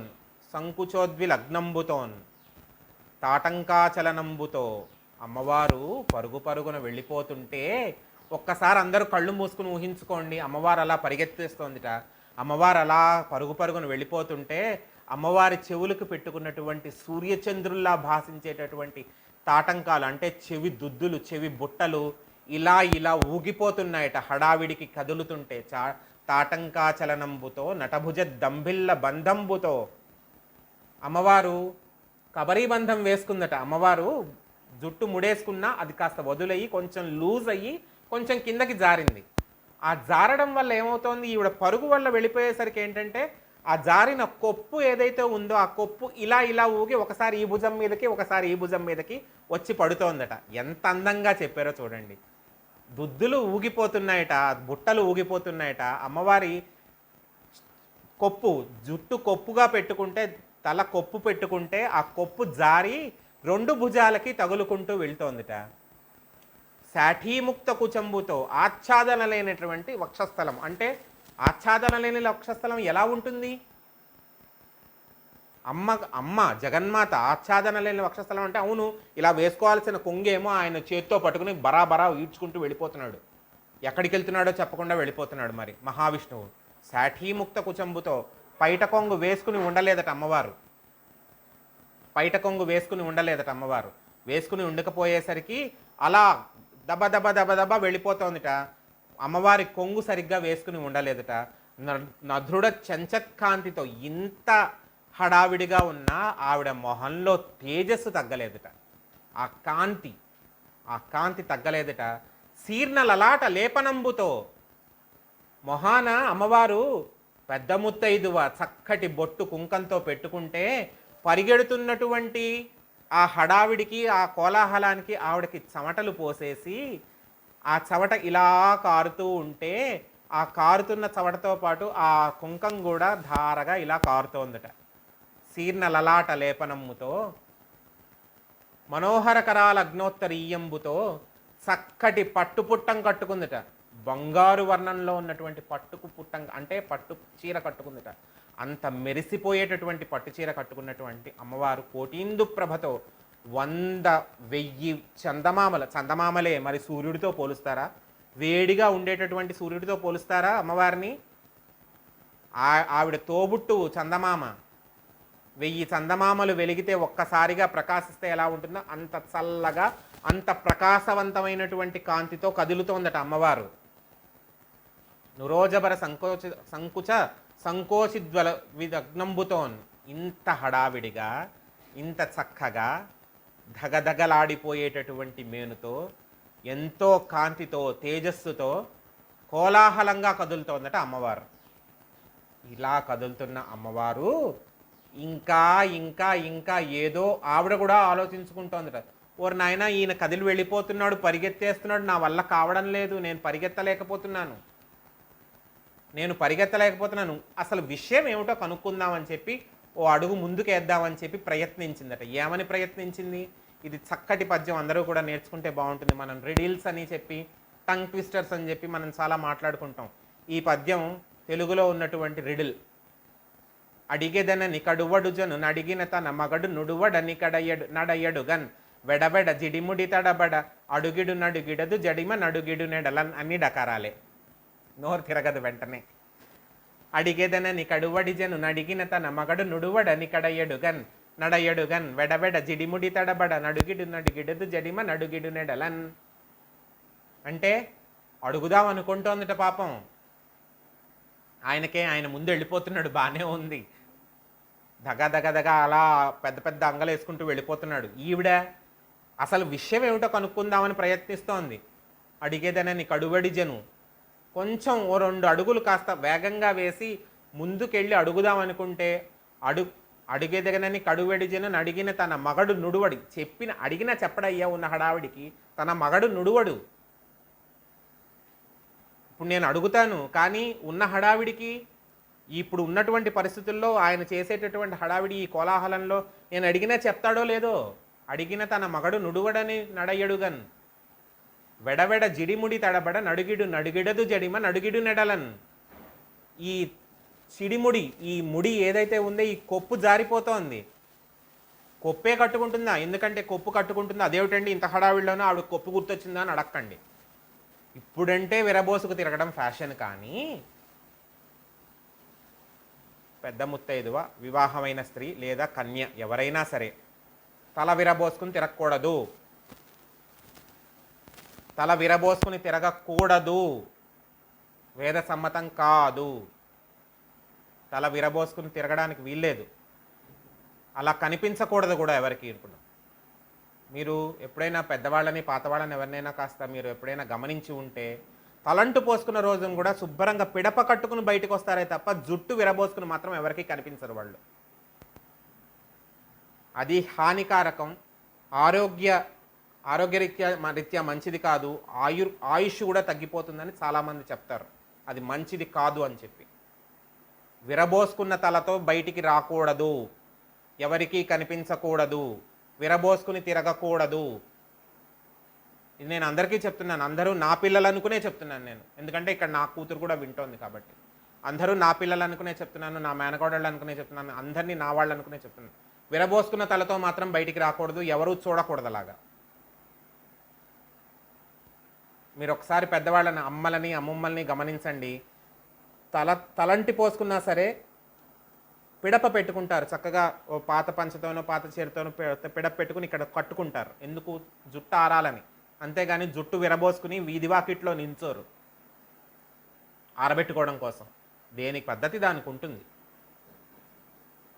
అందుకనే అమ్మవారు, అయ్యో ముడి విడిపోతోంది, నలుగురిలోనూ ఉన్నాను, ముడి విడిపోతోంది, వెడవెడ జిడిముడి తడబడ నడిగిడు నడిగిడుదు జడిమ నడిగిడు నెడలన్. అడుగుల్లో అడుగు పడిపోతోంది, నేనేమో తడబడిపోతున్నాను. ఆవిడ తడబడిపోతుంది. అడుగులో అడుగు పడితే ఏమవుతుంది? కాలు అడుగులో అడుగు పడితే తడబడుతుందా? కాలు తడబడి ఒకసారిగా జారిపోతుందా? కాలు అడుగు జారిపోతుందా? అదే జరుగుతోంది. అడిగితే చెప్తాడో లేదో, అడుగుదాం అనుకుంటున్నాను, అడిగితే చెప్తాడో లేదో పెద్ద ఆయన. ఈలోపు ఈ ముడి విడిపోతోంది. ముడి విడిపోవడం పెద్దదాన్ని, అందులోనూ జగన్మాతని అందరి ముందు విడిపోతే నా పరువేం గాను. ముడి అలా విడకూడదు, దాన్ని కాపాడుకోవాలి. పోనీ ఓ 2 అడుగులు ముందు వేగంగా వేద్దామంటే ఈ మహానుభావుడు వేస్తున్న వేగానికి నేను అందుకోలేకపోతున్నాను, నాకేమో అడుగు జారిపోతోంది, ఏం చేయాలో అర్థం కావట్లేదు. అంత కష్టపడింది లక్ష్మీదేవి. ఏదో కాపాడదామని ఈయన మాత్రమే పరిగెట్టాడు. ఈయన పరిగెట్టిన తర్వాత వెనకాల పరిగెత్తిన వాళ్ళ కష్టం ఆయనకేం తెలుసు? పోతన గారు గ్రహించి రాశారు. అందుకనే చెప్పాను, రుణపడ్డాం. మహాకవి అయినటువంటి పోతనకి, భాగవతాన్ని మనకు అందించినటువంటి కవిత్రయానికి రుణపడిపోయాం. కళ్ళకు కట్టినట్టుగా చూపించి రాశారు. ఇంత అవస్థ పడుతోందట లక్ష్మీదేవి. అంతేకాదు, లక్ష్మీదేవికి ఒక వింత పరిస్థితి ఎదురైందట. నిటలాలకములంట నివురు జుంజుమ్మని ముఖ సరోజము నిండ ముసురుదేంట్లు నళుల జొప్పన చిల్కలల్లనల్లన చేరి యోష్టబింబద్యుత లొడైనొరుగు సుఖముల దోలగా చక్షుర్మీనములకు మందాకిని పాటీన లోకమెగుచు మీన పంక్తుల దాట మెయితీగలతో రాయ సంపాలతలు మింట సరణి కట్టు శంపలను జయింప చక్రవాకంబులు కుచయుగంబుల దాకి క్రొవ్వు సూపు మెలత మొగిలి పిరిది మొరుగు దీవన బోలే జలదవర్ను వెంట జననప్పుడు. అంటే అమ్మవారు కదిలిపోతుంటే నిటలాలకమ్ములంట నినుగురు జుంజుమ్మని ముఖర సరోజమునెల్ల ముసురు దేంట్లు. అమ్మవారు పద్మాననే పద్మవూరు పద్మాక్షి పద్మసంభవి. అమ్మవారి ముఖం పద్మంలా కనిపించిందట అలా వెళ్ళిపోతుంటే. అంత హడావిడిలోనూ ఈ దుద్దులు ఊగిపోతున్నా కుంకం జారిపోతున్నా సరే అమ్మవారి ముఖం పద్మంలా కనిపించిందట. పద్మాక్షి పద్మవూరు పద్మాననే పద్మం లాంటిది కదా అమ్మవారు. పద్మం కూడా అలాగే, అమ్మవారి ముఖం కూడా అలానే కనిపించింది. కనిపించేసరికి ఈ తుమ్మెదలన్నీ ఏం చేశాయి, అమ్మో అంత పెద్ద పద్మం వెళ్ళిపోతోంది, ఆ పద్మంలోంచి మనం తేనె తాగుదాము అని చెప్పి తుమ్మెదలన్నీ అలా మూగేట అమ్మవారి చుట్టూతా. అయ్యో నేను లక్ష్మీదేవిని, పద్మాన్ని కాదు, నేను లక్ష్మీదేవిని, తామర పువ్వుని కాదు, జరగండి జరగండి అని ఇలా తోసిందిట అన్నిటినీ. నేను లక్ష్మీదేవిని, నేను పద్మాన్ని కాదు, తామర పువ్వుని కాదు, వెళ్ళండి అని చెప్పి ఇలా గెంటిందిట అన్నిటినీ, ఇలా తోలేసిందిట. తోలేసిన తర్వాత నళుల జొప్పన జిల్క నల్లన చేరి యోష్టబింబద్యుత లొడయిప నురుగు. అమ్మవారిని చూడగానే చక్కటి ఎర్రటి వర్ణంలో ఉండేటటువంటి దొండపండు అనుకుని చిలుకలన్నీ వచ్చి కొరకబోయేట. అంతటి చక్కటి రూపం. దొండపండు అనుకుని అమ్మవారిని చూసి, చక్కటి పండు అనుకుని అమ్మవారిని చూసి కొరకపోతే, ఒసే నేను లక్ష్మీదేవిని, వెళ్ళిపోతున్నాడు ఆయన వెనకాల పరిగెడుతున్నాను అని చెప్పి చిలకలన్నింటినీ కూడా పారద్రోలిందట. వెంటనే సుఖముల దోల చక్షుర్మీనములకు మందాకిని పాఠీన లోకమెగూచు. ఈ చిలకలనలా పంపగానే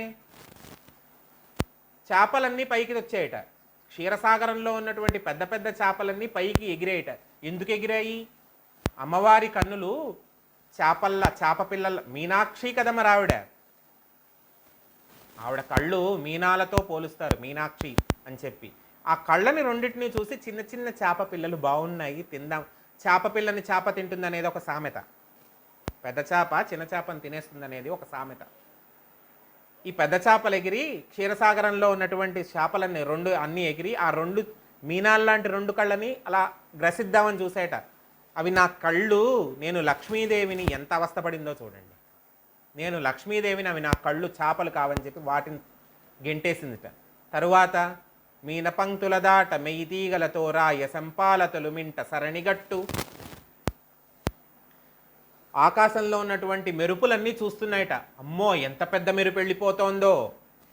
అంతే కదా, నీలతో యద మధ్యస్థాద్ విద్యుల్లేకేవ భాస్వర. నల్లటి మబ్బుని అలుముకున్నటువంటి చక్కటి మెరుపుతీగ స్వామి, నల్లటి మబ్బు అల్లుకున్నటి మెరుపుతీగ అమ్మవారు. పెద్ద మెరుపుతీగ వెళ్ళిపోతోంది, ఎక్కడైనా వర్షం కురవాలేమో, మనం కూడా వెళ్ళిపోదామని చెప్పి మెరుపులన్నీ కూడా అమ్మవారి వెంటపడ్డాయట. మీరు చూశారు, నేను మెరుపుతీగని అయితే అయ్యాను, కానీ నేను ప్రస్తుతానికి నేను లక్ష్మీదేవిని, విష్ణుమూర్తి అక్కడ పరిగెడుతున్నాడు, నన్ను వదలండర్రా అని చెప్పి ఈవిడ వదిలించుకుని పరిగెట్టిందిట. అదైపోయేసరికి చకోర పక్షులు, చక్రవాక పక్షులన్నీ వచ్చి గుద్దుకోవడం మొదలుపెట్టాయట. ఎందుకు? వెన్నెలలా ఉంది అమ్మవారు, అంతే కదా. మరి ఆవిడ తోడబుట్టినవాడు ఎవడు? చంద్రుడు. చకోర పక్షులు, చక్రవాక పక్షులు ఇవన్నీ ఏం చేస్తాయి? వెన్నెలలో ఉన్నటువంటి కాంతిని ఆధారంగా చేసుకుని బ్రతుకుతూ ఉంటాయి. అందుకని వెళ్ళి వెన్నెలని మనం స్పృశిద్దామని వెళ్ళి గుద్దుకుంటున్నాయట అమ్మవారికి. నేను వెన్నెలలా ఉంటే ఉన్నాను, మీ భావన బాగానే ఉంది, కానీ నేను అమ్మవారిని, నేను లక్ష్మీదేవిని, నేను ఆయన పరిగెడుతున్నాడు, నేను ఆయన వెనకాల వెళ్తున్నాడు, వదలండి అని చెప్పి వదిలించుకుందట. ఇంత కష్టపడింది. ఇంత కష్టపడితే పెద్ద ఆయన పరిగెడుతున్నాడు, వెనకాల ఈవిడే పరిగెడుతోంది. ఆయన వెనక్కి తిరిగి చూడలేదు. ఈయన మాట ఈవిడ మాట ఆయన పట్టించుకోవడం లేదు. ఆయన పరిగెడుతున్నాడు, ఈవిడ వెళ్ళిపోతోంది. ఈవిడ వెనకాలే శంఖం చక్రం ధనుస్సు, కౌమోదికి, రథము, సుదర్శనుడు, విశ్వక్సేనుడు, నారదుడు అందరూ పరిగెడుతున్నారు. ఎవరికీ విషయం తెలియదు. ఆయన నోరు తెరిచి చెప్పడు. ఆయన నోరు తెరిచి చెప్పడు, వీళ్ళు అడగలేరు. అడిగినా చెప్తాడనే నమ్మకం లేదు. ఎందుకంటే ఆర్తత్రాణపరాయణుడు. ఇప్పుడు ఒక్కొక్కసారి కొంతమంది చోట్ల ఉంటుంది. ఒక్కసారి మీరు గ్రహించండి, అందరిళ్లలోనూ ఉంటుంది, మా ఇంట్లోనూ ఉంటుంది. ఇప్పుడు ఏదన్నా హడావిడిగా వెళ్ళిపోతూ ఏ నాన్నగారిలో లేకపోతే పెద్దవాళ్ళని ఎవరైనా ఏదన్నా అడిగామనుకోండి, వాళ్ళు వెళ్తున్న ఇంటెన్షన్ మంచిదే. ఆ హడావిడిలో ఎలా ఉంటుందంటే ఒక్క కసురుతారు. నర్మండి అని చెప్పి ఒక్క కసురుతారు. అది అందరికీ అయ్యింది ఆ ఎక్స్పీరియన్స్. నవ్వుకోవాల్సినంత అవసరం ఏమి లేదు, అందరికీ అవుతుంది ఆ ఎక్స్పీరియన్స్. ఆ ఎక్స్పీరియన్స్తోనే చెప్తున్నాను. వాళ్ళు వెళ్ళే హడావిడిలో ఏంటంటే, వాళ్ళు వెళ్ళేటటువంటి హడావిడిలో ఏంటంటే ఒకసారి గయ్యమని ఒక కసురుతారు. దెబ్బకి అంతా సైలెన్స్, పిన్ డ్రాప్ సైలెన్స్. పని అవుతుంది కానీ జరిగేటటువంటి పనిని చూసి తెలుసుకోవాల్సిందే చెప్ప తెలుసుకుందాం అనేటటువంటి కుతూహలం ఏమీ తీరదు. అదే జరుగుతోంది వైకుంఠంలో కూడా. అడిగితే చెప్తాడనే నమ్మకం లేదు. అడిగితే అసలు ఏమంటాడో. పోనీ అడుగుదామంటే ముందుకు అడిగేస్తే ఈవిడికి జారిపోతోంది కాలు. ఇంత అవస్థ పడుతూ వెళ్తోంది. ఈలోగా ఈ మెరుపు తీగలు, చిలకలు, తుమ్మెదలు ఇవన్నీ వచ్చి అభ్యంతర పెడుతున్నాయి అమ్మవారిని. ఇంత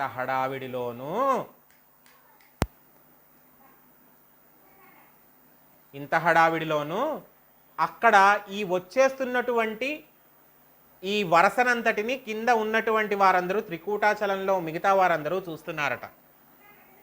ఒక్క నిమిషం ఒక్క నిమిషం.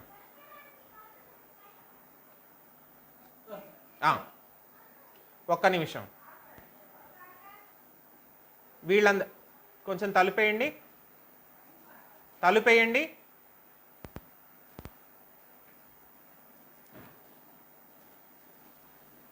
ఈలోగా ఈ త్రికూటాచలంలో ఉన్నటువంటి వాళ్ళందరూ కూడా ఆ వచ్చేస్తున్నటువంటి పరివారాన్ని అందరినీ అలా చూస్తున్నారట. ఏ బాబోయ్, ఏమిటి విష్ణుమూర్తి వచ్చేస్తున్నాడు, వెనకాల లక్ష్మీదేవి వచ్చేస్తోంది, వెనకాలే ధనుస్సు, కౌమోదికి, శంఖం, చక్రం అన్నీ వచ్చేస్తున్నాయి, సుదర్శనుడు వచ్చేస్తున్నాడు, గరుగ్మంతుడు వచ్చేస్తున్నాడు. అసలు ఏమిటి హడావిడేమిటి, కోలాహలం ఏమిటిదంతా, అసలు ఎందుకు వస్తున్నారు? ఎప్పుడూ చూడలేదే ఇలా రావడం, ఇంత పరుగున రావడం ఎప్పుడూ చూడలేదే. చనుదెంచెన్ ఘనుడల్లవాడే హరి పజ్జంగంటిరే లక్ష్మి శంఖ నినాదంబదే చక్రమల్లదే భుజంగధ్వంసియున్వాడే క్రన్నన నేతెంచ నటంచు వేల్పులు నమో నారాయణాయేతి నిస్వనులై రొక్కిరి మింట హస్తి దురవస్థావక్రికిన్ చక్రికిన్. చనుదెంచెన్ ఘనుడల్లవాడే. అరే వచ్చేస్తున్నాడు రా, విష్ణువు వచ్చేసాడు. విష్ణువు ఏమిటో ఘనుడు, మహానుభావుడు వచ్చేస్తున్నాడు చూడండి, అదుగదుగుదుగు వచ్చేస్తున్నాడు చూడండి. హరి పజ్జంగంటిరే లక్ష్మి, స్వామి వెంటే వెనకాలే అమ్మవారుంది. హరి భజ్జంగంటిరే లక్ష్మి శంఖ నినాదంబదే. ఇక్కడ పట్టుకోండి మీరు, శంఖ నినాదంబదే ఏమిటి? శంఖమల్లదే అనొచ్చుగా, శంఖ నినాదంబదే ఏమిటి? శంఖము ఎవరు చేత్తో పట్టుకుంటే పరిగెత్తుకు రావట్లేదు, శంఖం తనంతట తాను వస్తోంది. శంఖం తనంతట తాను వస్తున్నప్పుడు ఏమవుతుంది? గాలి దూరుతుంది శంఖంలోకి, అవునా? శంఖంలోకి గాలి దూరితే శబ్దం వస్తుంది. శంఖాన్ని పూరిస్తే, గాలితో పూరిస్తే శబ్దం వస్తుంది. శంఖ నినాదంబదే. అందుకనే శంఖం చూస్తున్నా కదా, శంఖంలోంచి వచ్చేటటువంటి శబ్దం వినిపిస్తోంది, నినాదం. పాంచజన్య శంఖంలోంచి వచ్చేటటువంటి శబ్దం వినిపిస్తోంది. శంఖ నినాదంబదే చక్రమల్లదే. సుదర్శన చక్రం రా వచ్చేస్తోంది. శంఖంలోంచి వచ్చేటటువంటి శబ్దం వినండి, పాంచజన్య శంఖారామం వినండి. చక్రమల్లదే భుజంగధ్వంసియున్వాడే. భుజంగధ్వంసి అంటే భుజంగములు అంటే పాములు, పాములకి వైరులు ఎవరు? గ్రద్దలు. ఆయనే కదా మరి గరుగ్మంతుడు. భుజంగధ్వంసియున్వాడే. ఇదంతా ఎందుకు మాట్లాడుకుంటున్నారు? ఏమో, నేను చూస్తున్నాను, పక్కన వాడు ఎవడైనా గమనించట్లేదేమో, నాతో పాటు ఉన్నవాడు ఎవడైనా గమనించట్లేదేమో, పరమాత్మ వచ్చేస్తుంటే గమనించట్లేదేమో. ఉంటారుగా మహానుభావులు. దేవుడు ఊరేగింపు ఇంటి ముందుకు వచ్చినా సరే 7:30కు వస్తుంది దేవుడు ఊరేగింపు. నేను అన్నానని అనుకోకండి.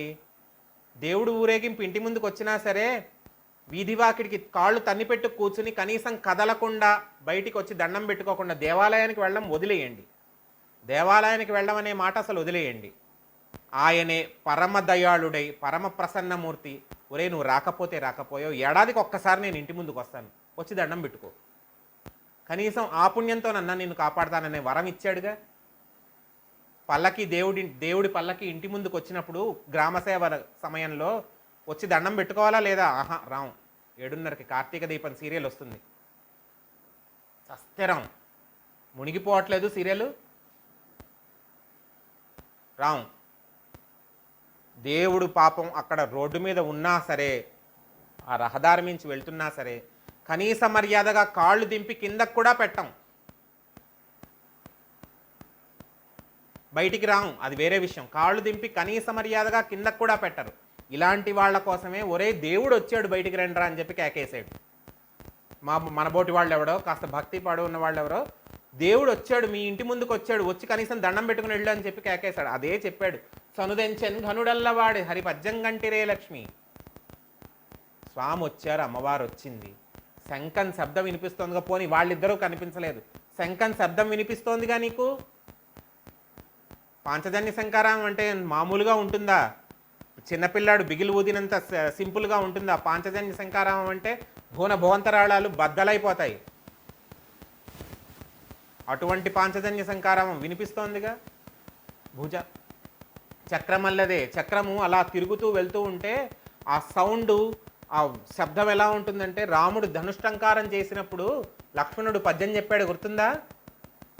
రాముడు ధనుష్టంకారం శివధనుస్సు విరిచినప్పుడు లక్ష్మణుడు చెప్తాడు, కదలకుమో ధరాతలమ కాశ్యపి పట్టు ఫణీంద్ర, ఏమీ జరగట్లేదు, నువ్వు కేవలం ఓ భూచక్రమా నువ్వు స్వస్థత పొందు, ఏమీ జరగట్లేదు. రాముడు వీరమర్యాదగా క్షత్రియ కులవంశరుజుడైనటువంటి రాముడు వీరోచితమైనటువంటి మర్యాద కింద ధనుష్టంకారం చేస్తున్నాడు. భూదేవి కథలకు, భూదేవిని వహించినటువంటి ఆదిశేషుడా కథలకు, ఆదిశేషుణ్ణి మోస్తున్నటువంటి ఆదికూర్మమా కథలకు, ఆదికూర్మాన్ని మోస్తున్నటువంటి ఆదివరాహమా కథలకు, వరాహాన్ని వహిస్తున్నటువంటి ఆ భద్రగజములారా మీరెవ్వరూ కదలకండి, ధరణీ చక్రమా నువ్వేమీ అవ్వకు, ధర్మచక్రమా నువ్వేమీ ఇబ్బంది పడకు, ఏమీ జరగడం లేదు. కేవలము పరమ పురుషుడైనటువంటి రాముడు, రాజారాముడు స్వయంవర సందర్భంగా ధనుష్టంకారం చేస్తున్నాడు. అంతే గంభీరంగా, అంతే భీభత్సంగా ఉంటుంది సుదర్శన చక్రం యొక్క శబ్దం కూడాను. సుదర్శన చక్రం వెళ్ళడం అంటే అంత సామాన్యమైనది కాదు. ఇప్పుడు చూస్తాం మనం, అంత సామాన్యమైనది కాదు. సుదర్శన చక్రం కనిపిస్తోందిగా, ఇంత హడావిడి జరిగినా నువ్వు బయటికి రావేమిరా? మరి అంతేగా, అంతే కదా. మంగళవాయిద్యం పెట్టించాము, అన్నీ పెట్టించాం, మంగళవాయిద్యం కొడుతున్నారు, బయట గంటలు కొడుతున్నారు, అందరూ మహానుభావుడికి జై అని చెప్పి జయ జయధ్వానాలు చేస్తున్నారు. ఊరేగింపు వచ్చినప్పుడు అన్నీ జరుగుతున్నాయి. ఇంట్లోంచి బయటికి రావడానికే మనకి ఓపిక లేదు. ఓపిక కాదు, టైం లేదు, టైం లేదు. Because we're very much busy. దేవుడికి దండం పెట్టకపోతే దేవుడు ఏమీ చెయ్యడు. సీరియల్ చూడకపోతే దేశద్రోహం కింద మనకి భావన. కానీ మనకి ఏదన్నా కష్టం వచ్చినప్పుడు మాత్రం కార్తీక మాసంలో 365 ఒత్తులు రోజు వెలిగించాను, దుర్మార్గుడు నన్ను కాపాడలేడని నోటికొచ్చినట్టు తిట్టచ్చు దేవుణ్ణి. అంత సులకనైపోయాడు పరమాత్మ. నీ ఇంటికి ముందుకు వచ్చినప్పుడు మాత్రం నువ్వు దండం పెట్టుకోవడానికి లేవవు, నిన్ను కాపాడాలి. నీ కృతజ్ఞత ఆ స్థాయిలో ఉంది. అందుకనే పోతన గారు చెప్పారు, ఇంటి ముందుకు వచ్చాడురా పరమాత్మ. చనుదెంచన్ ఘనుడల్లవాడే హరి పజ్జంగంటిరే లక్ష్మి, శంఖ నినాదంబదే చక్రమల్లదే భుజంగధ్వంసియున్ వాడే, క్రన్నన నేతించినటంచు వేల్పులు నమో నారాయణ ఏతి. అందరూ కూడా జయ జయధ్వారాలు చేస్తున్నారు. నమో నారాయణ హరే మురారే అంటూ ఓ జయ జయధ్వారాలు చేస్తున్నారు. క్రన్నన నేతించునటంచు వేల్పులు నమో నారాయణ ఏతి నిస్వనులై బ్రొక్కిరి మింట హస్తి దురవస్థావక్రికిన్ చక్రికిన్. అలా పరిగెట్టుకుంటూ వచ్చేస్తున్నటువంటి ఆ మహానుభావుడు నారాయణుడికి వీరందరూ కూడా, మహానుభావ ఈ రకంగా దర్శనమిచ్చావా మాకు, ఇంత చక్కగా మాకు కనిపించావా? ఇటువంటి దర్శనం ఎవరికి ఇవ్వలేదు స్వామి. ఎంతసేపు మెరుగు చెంగటనున్న మేఘంబు కైవడి నువ్విద చెంగటనుండ నొప్పువాడు అని చెప్పి పక్కన అమ్మవారిని చక్కగా రెడీ చేసుకుని పక్కగా నించోబెట్టుకుని ఓ చేత్తో ధనుస్సు పట్టుకుని, లేదంటే చక్కగా శంఖచక్రాలు పట్టుకుని అలా కనిపించాడే తప్ప పరిగెట్టుకుంటూ అమ్మవారిని లాక్కెళ్ళిపోతే ఏనాడు కనిపించలేదు. వీళ్ళు చూశారు, అలాగా వీళ్ళు చూశారు. అంత విచిత్రమైనటువంటి దర్శనం వీళ్ళు చేసుకున్నారు. అదే చెప్తున్నారు, ఇప్పుడు స్వామి అక్కడ ఘటనా స్థలానికి ఏ మొసలి అయితే ఆ చెరువు దగ్గర ఉందో, ఏ గజేంద్రుడైతే సంపూర్ణమైనటువంటి శరణాగతి చేశాడో ఆ ఘటనా స్థలానికి చేరుకున్నాడు. చేరుకున్న చోట ఏం జరిగింది, ఏం చేశాడు అనేది తరువాయి భాగంలో చూద్దాం. ఒక 20 నిమిషాలు అందరూ కూడా లాగోటే లాగిన్ అయిపోండి.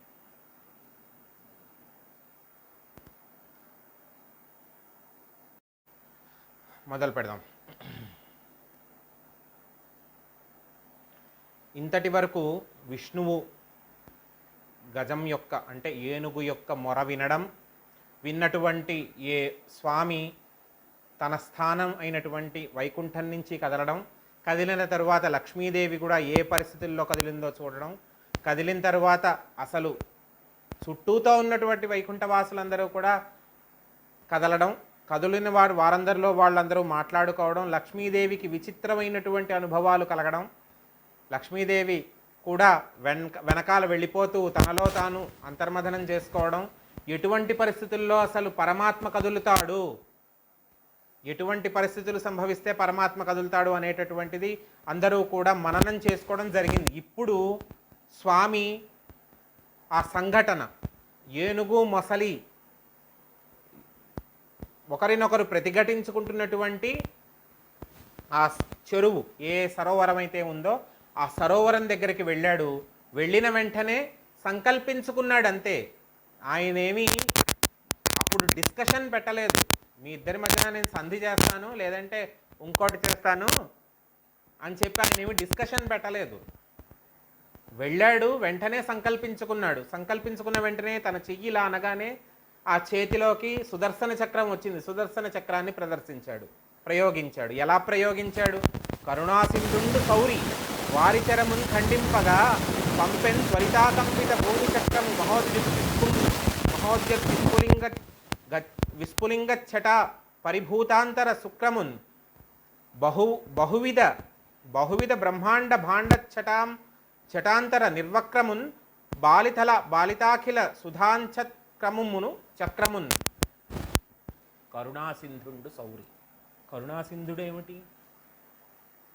కరుణాసింధుండు సౌరి. సౌరి అంటే విష్ణుమూర్తి. కరుణాసింధుండు సౌరి పంపెన్. ఏం పంపించాడు? కరుణాసింధుడు అంటే ఏనుగును రక్షించాలనేటటువంటి విషయంలో పరమ కారుణ్యమూర్తి.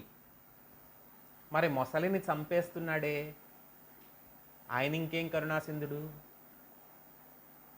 కరుణాసింధుడు అంటే అందరినీ రక్షించాలి, మొసలిని కూడా చంపి ఎలా రక్షించాడో చూద్దాం. పోను కరుణాసింధుండు సౌరి వారి చరమున్ ఖండింపగా. వారి చరము అంటే నీళ్లల్లో తిరిగేటటువంటిది, చరము తిరిగేటటువంటిది, నీళ్లల్లో తిరిగేటటువంటి జీవి అయినటువంటి మొసలి. వారి చరమున్ ఖండింపగా పంపెన్ త్వరితాకంపిత భూమి చక్రము మహోద్యద్ విస్ఫులింగ ఛట పరిభూతాంతర శుక్రమున్. మహాతేజోవంతమైనటువంటిది, అగ్నికీలలతో ప్రకాశించేటటువంటిది అయినటువంటి 1000 మొనలు కలిగినటువంటి 1000 మొనలు, 1 2 కాదు. సుదర్శన చక్రానికి 1000 పళ్ళు ఉంటాయట చుట్టూత. ఇప్పుడే మీరు మామూలుగా తెలుస్తుంది కదా, ఇప్పుడు సైకిల్ చక్రానికి ఇలా ఇలా ఇలా ఇలా ఇలా ముళ్ళుగా ఉంటుందా లేదా చుట్టూత? అలాగే అదేమిటి ఇలాంటి పోలిక చెప్పారని అనకండి. సుదర్శన చక్రం ఏమిటి, సైకిల్ చక్రం ఏమిటి, పెడల్ చక్రం ఏమిటి అని అడగండి, మీకు అర్థం అవ్వాలని చెప్తున్నాను. అలాంటిది ఇది మీరు ఎక్కడ చూసుంటారు? ఇప్పుడున్న వాళ్ళ పిల్లలందరూ మహా అయితే సైకిల్ చక్రానికి పెడలింగ్ వీల్ ఉంటుంది కదా, ఆ చక్రానికి చూసుంటారు ముళ్ళుగా ఇలా. అటువంటివి 1000 ఉంటాయి. అటువంటివి సుదర్శన చక్రానికి 1000 ఉంటాయి. ఆ 1000 కూడా ఏమీ అంత సాఫ్ట్గా ఉండవు. ఒకదానికొకటి ఏదైనా రాపిడి అయితే అగ్నికీలలు సంభవిస్తాయట. అగ్ని రవ్వలు, నిప్పు రవ్వలు ఎగజిమ్ముతూ ఉంటుందిట. అటువంటి చక్రము మహోజ్జద్ విస్ఫులింగ ఛట పరిభూతాంతర శుక్రమున్ బహువిధ బ్రహ్మాండ భాండోచ్చాటనాంతర నిర్వక్రము బాలితాఖిల సుధాంత చక్రమున్. అందరినీ కాపాడి మళ్ళీ స్వామిని అలంకరించేటటువంటి ఆ చక్రాన్ని స్వామి ప్రయోగించాడట. ప్రయోగించగానే ఆ సుదర్శన చక్రం వెళ్ళింది మొసలి యొక్క ఆ వెళ్ళేటటువంటి క్రమంలో ఏం జరుగుతోంది? మొసలి తలని నరికేస్తుంది సుదర్శన చక్రం. కానీ వెళ్ళేటటువంటి క్రమంలో నీటిలో ఉండేటటువంటి మొసళ్ళన్నీ భయపడిపోయాయిట. ఎందుకు భయపడ్డాయి? మొసలి అనేటటువంటి ఒకే ఒక్క కారణంతో మన జాతి మీద వైరం పెంచేసుకుని మొసలి అనే పేరు, మకరము అనేటటువంటి పేరే లేకుండా చేసేస్తాడేమో అనేటటువంటి భయం పట్టుకుందట మకర జాతికి. ఏమని? ఎందుకు పట్టుకుంది? మకరం ఒకటి రవిజొచ్చెను, మకరము మరి ఒకటి దనదు మాటను దాగెన్, మకరాల యమున తిరిగెడు, మకరంబులు కూర్మరాజు మరుగున కరిగెన్. మకరం ఒకటి రవిజొచ్చెను. రవి అంటే సూర్యుడు. సూర్యుడి వెనకాల మకరం దాక్కోవడం ఏమిటి? సూర్యుడిని అనుసంధానం చేసుకునే రాసులు, ద్వాదశ రాసులు సూర్యుడిని అనుసంధానం చేసుకునే ఉంటాయి. ఇప్పుడు ఒక్కొక్క రాశిలోనూ సంక్రమణం జరుగుతూ ఉంటేనే ఆయా నెలలు ఏర్పడుతున్నాయి, ఆయా సంక్రమణములు జరుగుతున్నాయి అని చెప్పి మనం చదువుకుంటున్నాం కదా. మకర సంక్రమణం అనేది జరిగితేనే కదా మకర సంక్రాంతి పెద్ద పండగ చేసుకుంటున్నాం మనం జనవరి నెలలో 13, 14, 15 తారీఖుల్లో ప్రతి ఏడాది చేసుకుంటున్నామా లేదా? సోలార్ ఫెస్టివల్, సౌర సంబంధమైనటువంటి పర్వదినం మనకి సంక్రాంతి, అవునా కాదా? Solar festival. మిగతావన్నీ తిథులని అనుసంధానం చేసుకుని వస్తున్నా కూడా, తిథులని ఆధారం చేసుకుని వస్తున్నా కూడా, సంక్రాంతి మాత్రం సౌరమానాన్ని అంటే సోలార్ సిస్టమ్ని ఆధారం చేసుకుని ఏర్పడుతున్నటువంటి పండగ. మకర రాశిలోకి సూర్యుడు అడుగుపెట్టినప్పుడు జరిగేటటువంటి పండగ. ఆ చనువుతోనే ఈ మకరం మీద చక్రాన్ని వదిలిపెట్టాడురా ఈయన. అసలు మకరం అనే ప్రతిదాన్ని కూడా ఖండించేస్తాడేమో, మకరం అనే పేరే లేకుండా చేస్తాడేమో అని చెప్పి భయపడిపోయినటువంటి మకర రాశి వెళ్ళి సూర్యుడి వెనకాల దాక్కుందట. ఆ చక్రం వచ్చి నా మీదకి ఎక్కడ ఖండించేస్తుందో, నా మీదకి ఎక్కడ వచ్చేస్తుందో ఆ సుదర్శన చక్రం అని చెప్పి భయపడిపోయినటువంటి మకర రాశి వెళ్ళి సూర్యుడి వెనకాల దాక్కుందట. మకరం ఒకటి రవిజొచ్చెను, మకరము మరి ఒకటి ధనదు మాటను దాగెన్. ధనదుడు అంటే ఎవరు? కుబేరుడు, ధనమునకు అధిపతి ధనదుడు. అటువంటి కుబేరుడి దగ్గర నవనిధులు ఉంటాయి, ఒక్కొక్క నిధికి ఒక్కొక్క పేరు ఉంటుంది. అలా ఉన్నటువంటి పేర్లలో మకర నిధి అని చెప్పి ఒక నిధి ఉంది. ఒక నిధికి పేరు మకర నిధి. ఆ మకర నిధి వెళ్ళి కుబేరుడి వెనకాల దాక్కుందట. నా పేరు, ఆ నిధికి నా పేరు పెట్టుకున్నందుకు, మకర నిధి అని పెట్టుకున్నందుకు అసలు ఆ మకర నిధి అనేదే లేకుండా చేసేస్తాడేమో, ఆ సుదర్శన చక్రం వచ్చి నన్ను చెణికేస్తుందేమో అని చెప్పి భయపడిపోయి మకర నిధి వెళ్ళి కుబేరుడి వెనకాల దాక్కుందట. మకరం ఒకటి రవిజొచ్చెను, మకరము మరి ఒకటి ధనదు మాటున దాగెన్, మకరాలయమున తిరిగెడు. మకరాలయము అని అంటే క్షీరసాగరము, సాగరము పోని సముద్రము అనుకోండి. సముద్రంలో ఏముంటాయి? మొసళ్ళు ఉంటాయి, ముఖ్యంగా ఉంటాయా లేదా? మకరాలయమున తిరిగెడు, మకరంబులు కూర్మరాజు మరుగున కరిగెన్. క్షీరసాగరంలోనూ ఇతర సప్తసాగరాల్లోనూ ఉన్నటువంటి మొసళ్ళన్నీ పరిగెత్తుకుంటూ వెళ్ళిపోయి ఆదికూర్మమైనటువంటి, ఆదికూర్మం అంటే ఎవరు మళ్ళా? అదేమన్నా వేరేనా? కాదు. ఆదికూర్మం అంటే మళ్ళీ విష్ణుమూర్తే కదా. ఆదికూర్మ అవతారం విష్ణుమూర్తి యొక్క అవతారమే కదా. ఆలోచన కూడా చెయ్యలేదు. అంటే ముందు మేము రక్షించబడాలి, ఆదికూర్మం రక్షిస్తుందనేటటువంటి నమ్మకం ఉన్న చోట రక్షించి తీరతాడు. నమ్ముకుంటే రక్షిస్తున్నాడా లేదా? మళ్ళీ ప్రహ్లాదుడి గురించే చెప్పాలి. ఉన్నాడా అని అడిగాడు, ఉన్నాడు అని చెప్పాడు. వచ్చాడా లేదా? ఏనుగు గురించి చెప్పాలి, నేను ఎలా పిలిస్తే అలా రావాల్సిందే, తనను తాను మరిచిపోయి రావాలన్నాడు. వచ్చాడా లేదా? ఆయన మర్చిపోవడం కాదు, అమ్మవారు లక్ష్మీదేవి జగన్మాతని ఎంత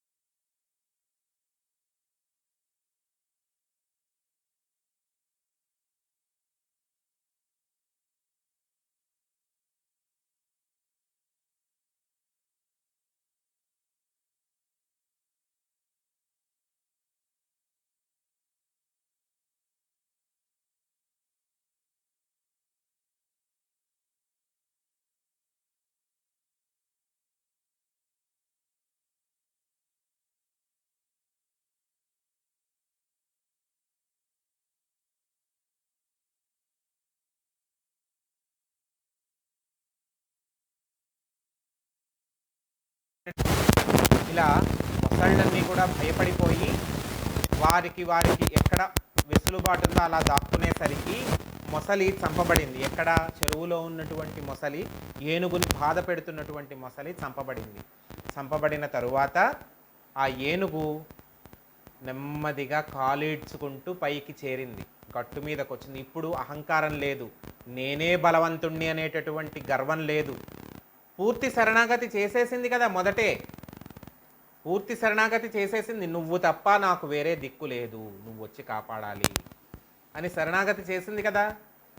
అది ఆ శరణాగతికి కట్టుబడి ఉంది. మనసా వాచా కర్మణ పూర్తిగా ఆ శరణాగతికి కట్టుబడి ఉంది. ఇప్పుడు అహంకారం పూర్తిగా అంతరించిపోయింది. జీవించాలనేటటువంటి ఆశ కూడా లేదు, ఇప్పుడు బతకాలనేటటువంటి ఆశ కూడా లేదు.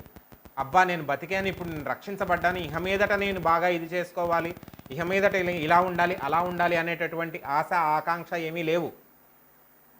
లేకపోగా ఆ కాలు ఈడ్చుకుంటూ పైకొచ్చి ఇంతకుముందు ఏం చేసింది? భార్యలన్నిటితోనూ కలిసి కిందకి దిగి మొత్తం అంతా అల్లకల్లోనే చేసేసి తీగలన్నీ తెంపేసి పూపదరళ్ళన్నీ మొత్తం అంతా చిందరవందర చేసేసి నానా హంగామా చేసిందా? ఇప్పుడు భార్యలు అంటే ఆ గట్టు మాట్లాడుకున్నాం కదా, మకరితోడ పోరు మాతంగ విభుని ఒక్కరినిడించిపోవ కాళ్ళు రాక కోరి చూచుచుండే కొంజరీ యూధంబు మగలు తగులుగారే మగువలకును అని చెప్పి భార్యలు ఉన్నారు, మిగతా వాళ్ళందరూ వెళ్ళిపోయారని చెప్పి మాట్లాడుకున్నాం కదా. అదేవిధంగా అక్కడ ఉన్నటువంటి భార్యలందరినీ కూడా చేరి ఒకరి తొండంతో ఒకరిని పెనవేసి స్వామికి ఒక్కసారిగా నమస్కారం చేసిందిట. స్వామి మహానుభావ కరుణాసింధుడా, నువ్వు ఇంత దయామయుడివై వచ్చి నన్ను ఈ విధంగా కాపాడావా, నువ్వు ఇంత చక్కగా వచ్చి కాపాడావా, నన్ను ఈ రకంగా రక్షించావా అని చెప్పి నమస్కరించి ఒక తామర పువ్వుని తీసి స్వామివారి పాదాల మీద పెట్టింది, నమస్కరించింది. స్వామి అప్పుడు ఏం చేశాడు? చక్కగా చేత్తో నిమిరాడు ఆ గజం ఏనుగు యొక్క దేహాన్ని, అంటే తన శరీరాన్ని చక్కగా కరమున మెల్లనని మురుచు కరమను రాగమున మెరసి కలయంబరుగుచున్ హరికరముత బ్రతుకుచు కరపీడనమాచరించే కరణీమరులన్. స్వామి చక్కగా వీపు మీద నిమురుతూ ఉంటే ఇప్పుడు ఒక్కొక్క ఏనుగు తొండమెత్తి స్వామి మా నాథుని రక్షించావు, ఈ గజరాజును రక్షించావు అని చెప్పి ఎంతో భక్తితో నమస్కరిస్తున్నాయట. ఇక్కడ పరీక్షిత్తు అడగడం మొదలుపెట్టాడు. పరీక్షిత్తు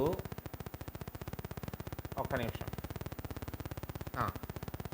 ఇక్కడ పరీక్షిత్తు అడగడం మొదలుపెట్టాడు. బాగానే ఉంది, నీరాట మనాటములకు అని నేను అడిగాను, బాగానే ఉంది. నీళ్లల్లో ఉండే మొసలికి నేల మీద ఉండే ఏనుక్కి ఎందుకు యుద్ధం వచ్చింది అని అడిగాను. నువ్వు ఇంత కథ చెప్పావు, నేనేమో 3 వారాలు చెప్పాను మీకు. అసలు ఎందుకు జరిగింది ఇంత? వీళ్ళకి కొట్టుకోవడానికి, వీళ్ళిద్దరూ ఇలా తర్కించుకోవడానికి, ఈ యుద్ధం చేసుకోవడానికి ఏదో బలమైన కారణం ఉండాలి కదా. ఏ కారణము లేకుండా అసలు అమాయకమైనటువంటి మొసలిది నిజంగా తప్పులేదు, ఎందుకంటే తన ప్రదేశానికి వచ్చి చిందరవందర చేసింది ఏనుగు. మొసలి యొక్క ప్రదేశానికి వచ్చి చిందరవందర చేసింది ఏనుగు. ఏనుగుని శిక్షించకుండా నువ్వు మొసలిని ఎందుకు చంపేశావు? వస్తుందా లేదా డౌటు? అవునా కాదా? అక్కడికి వెళ్ళి దొమ్మి చేసింది ఏనుగు, తనది కాని స్థానానికి వెళ్ళి ఇష్టం వచ్చినట్టు ప్రవర్తించింది ఏనుగైతే మొసలికెందుకు శిక్ష? మొసలి కంఠం ఎందుకు తొరివేయాలి? ఇక్కడ సుఖమహర్షి చెప్పడం మొదలుపెట్టాడు. రాజా, పూర్వకాలంలో ఇంద్రద్యుమ్న మహారాజు అనేటటువంటి మహారాజు దక్షిణాపథాన్ని ఏలుతున్నాడు, అంటే సౌత్ ఇండియా దక్షిణాపథాన్ని ఏలుతున్నాడు. అతను పరమ ధార్మికుడు, పరమ భక్తుడు, విష్ణుమూర్తి అంటే భక్తుడు, కానీ ఒకంత గర్విష్టి, చాలా గర్విష్టి. అటువంటి మహారాజు ఒకనాడు ధ్యానంలో ఉండగా తన గురువైనటువంటి అగస్త్యుడు వెళ్ళిపోతున్నాడు. ఆ మార్గం గుండా వెళ్ళిపోతుంటే నేను భగవంతుడు ధ్యానంలో ఉన్నాననేటటువంటి గర్వంతో గురువుని పట్టించుకోలేదు. భగవంతుడు గొప్పవాడా, గురువు గొప్పవాడా? భగవంతుణ్ణి ఎలా చూడాలో నేర్పించినటువంటి గురువే గొప్పవాడు. అటువంటి గురువుని ఇంద్రద్యుమ్న మహారాజు పట్టించుకోలేదు. గుణపాఠం చెప్పాలనుకున్నాడు అగస్త్యుడు. ఆ అగస్త్యుడు శపించాడు. ఏమని? మందబుద్ధుడివై అలా నీ బుద్ధి ఏమాత్రము పని చేయకుండా కేవలం నీ అహంకారాన్ని మాత్రమే, నీవు అహంకారాన్ని చూసి భ్రమిసేటటువంటి జీవిగా పడుండు అని చెప్పి శపించాడు. మరి అహంకారమేగా ఏనుక్కి, ఏనుక్కున్నది అహంకారమే కదా, నా అంతటి వాడు లేడు అనేటటువంటి అహంకారం. బుద్ధి యొక్క ప్రచోదనం కన్నా, బుద్ధి యొక్క పని కన్నా కూడా అతని యొక్క అహంకారమే దాన్ని నాశనం చేసింది. ఇంద్రద్యుమ్న మహారాజు ఆ శాపానికి గురయ్యాడు. మరి మొసలేం చేసింది? మొసలికి కూడా ఒక పూర్వజన్మ వృత్తాంతం అనేది ఉండాలి కదా. మొసలి కూడా ఇటువంటి పరిస్థితే కలిగింది. ఏమనంటే, ఎలా కలిగిందంటే, హూ గుర్తుపెట్టుకోండి, హెచ్యు ఈజీగా అర్థం అవడానికి చెప్తున్నాను మీకు.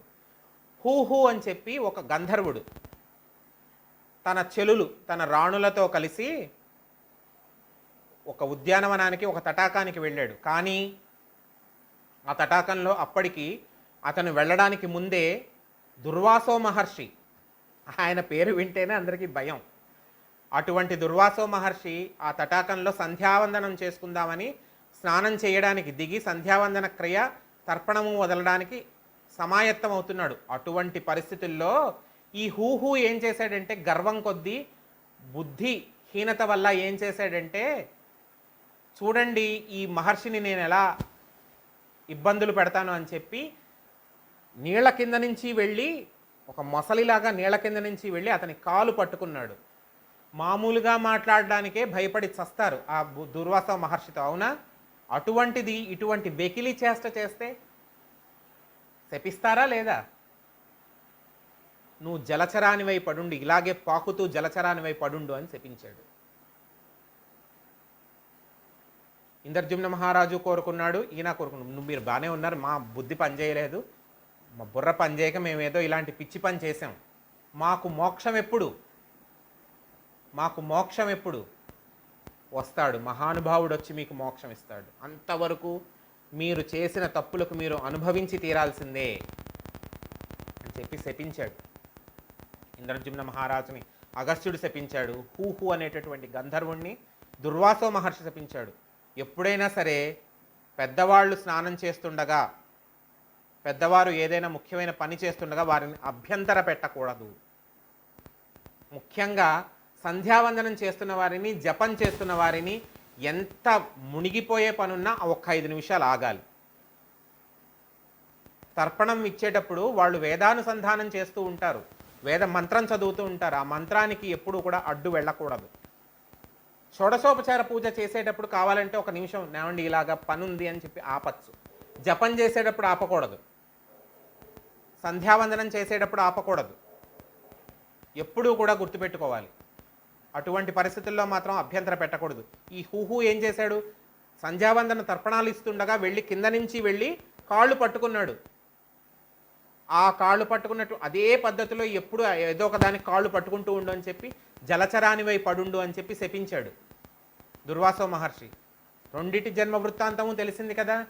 ఇప్పుడు ఇంద్రద్యుమ్న మహారాజుకి గర్వం వేరగాలి, మళ్ళీ అతను పూర్వజన్మకి వెళ్ళిపోయింది, మళ్ళీ మహారాజుగా మారిపోవాలి. ఈ మొసలి గంధర్వుడికి శాప విమోచనమై గంధర్వలోకానికి వెళ్ళిపోవాలి. గజాన్ని రక్షించాడు, ఏనుగును రక్షించాడు, పూర్వజన్మ తెలిసింది, వెళ్ళిపోయాడు. మొసలి తల నరకగానే శాప విమోచనం అయిపోయింది. ఆ మొసలి కళేబరంలోంచి హూ అనేటటువంటి గంధర్వుడు జ్యోతి రూపంలో గంధర్వలోకానికి వెళ్ళిపోయాడు. ఇంత జరిగింది మహారాజా. గజేంద్ర మోక్షం అంటే మన జీవితాన్నే చూపించాడు పరమాత్మ. ఇలా ఉంటుంది లోకం, అహంకారంతో ప్రవర్తిస్తే ఇలా జరుగుతుంది, జారిపోతారు, సంసారంలో కొట్టుమిట్టాడిపోతూ ఉంటే జారిపోతారు, లేస్తూ ఉంటారు, జారిపోతారు, లాగుతూ ఉంటారు, తేలుతూ ఉంటారు. ఇంత జరుగుతుంది, ఇంత హడావిడి జరుగుతుంది. మనల్ని కాపాడడానికి వచ్చేవాడు ఏమి సమయానికి రాడు. నువ్వు సరిగ్గా పిలిస్తే తప్ప ఎవడు రాడు. నువ్వు పిలవాల్సిన పద్ధతిలో, నీకు సహాయం కావాలంటే నువ్వు పిలవాల్సిన పద్ధతిలో పిలిస్తే తప్ప నీకు ఎవడూ రాడు. గుర్తుపెట్టుకో అని చెప్తే పోతన గారు, వ్యాసుడు కూడా మహాభాగవతం మొత్తం మీద, శ్రీమద్భాగవతం మొత్తం మీద ఏ స్కందానికి, ఏ భాగానికి, ఏ అధ్యాయానికి కూడా దేనికి కూడా ఫలశ్రుతి చెప్పలేదు. ఇద్దరూ చెప్పలేదు. ఆఖరికి దశమస్కందం కృష్ణ పరమాత్మ ఆడించి అల్లరి చేసి గీతోపదేశం చేసినటువంటి దశమస్కందానికి కూడా ఫలశ్రుతి లేదు. కానీ గజేంద్రమోక్షణ ఘట్టానికి మాత్రం ఫలశ్రుతి ఇచ్చాడు. ఇద్దరు ఇచ్చారు. పోతనామాచుడు ఇచ్చాడు, వ్యాసుడు ఇచ్చాడు.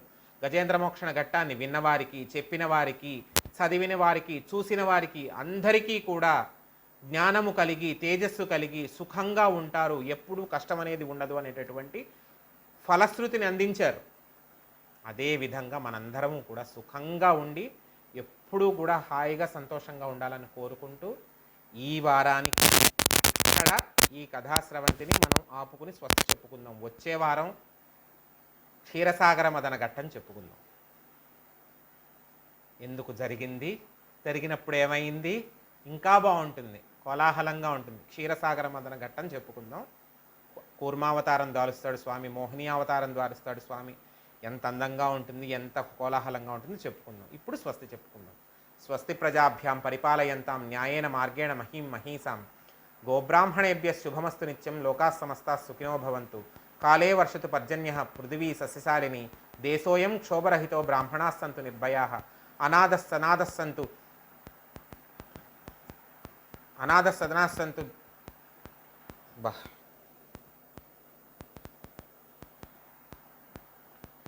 జీవంతు సరదాంసతం. లోకాः సమస్తాः సుఖినో భవంతు. స్వస్తి.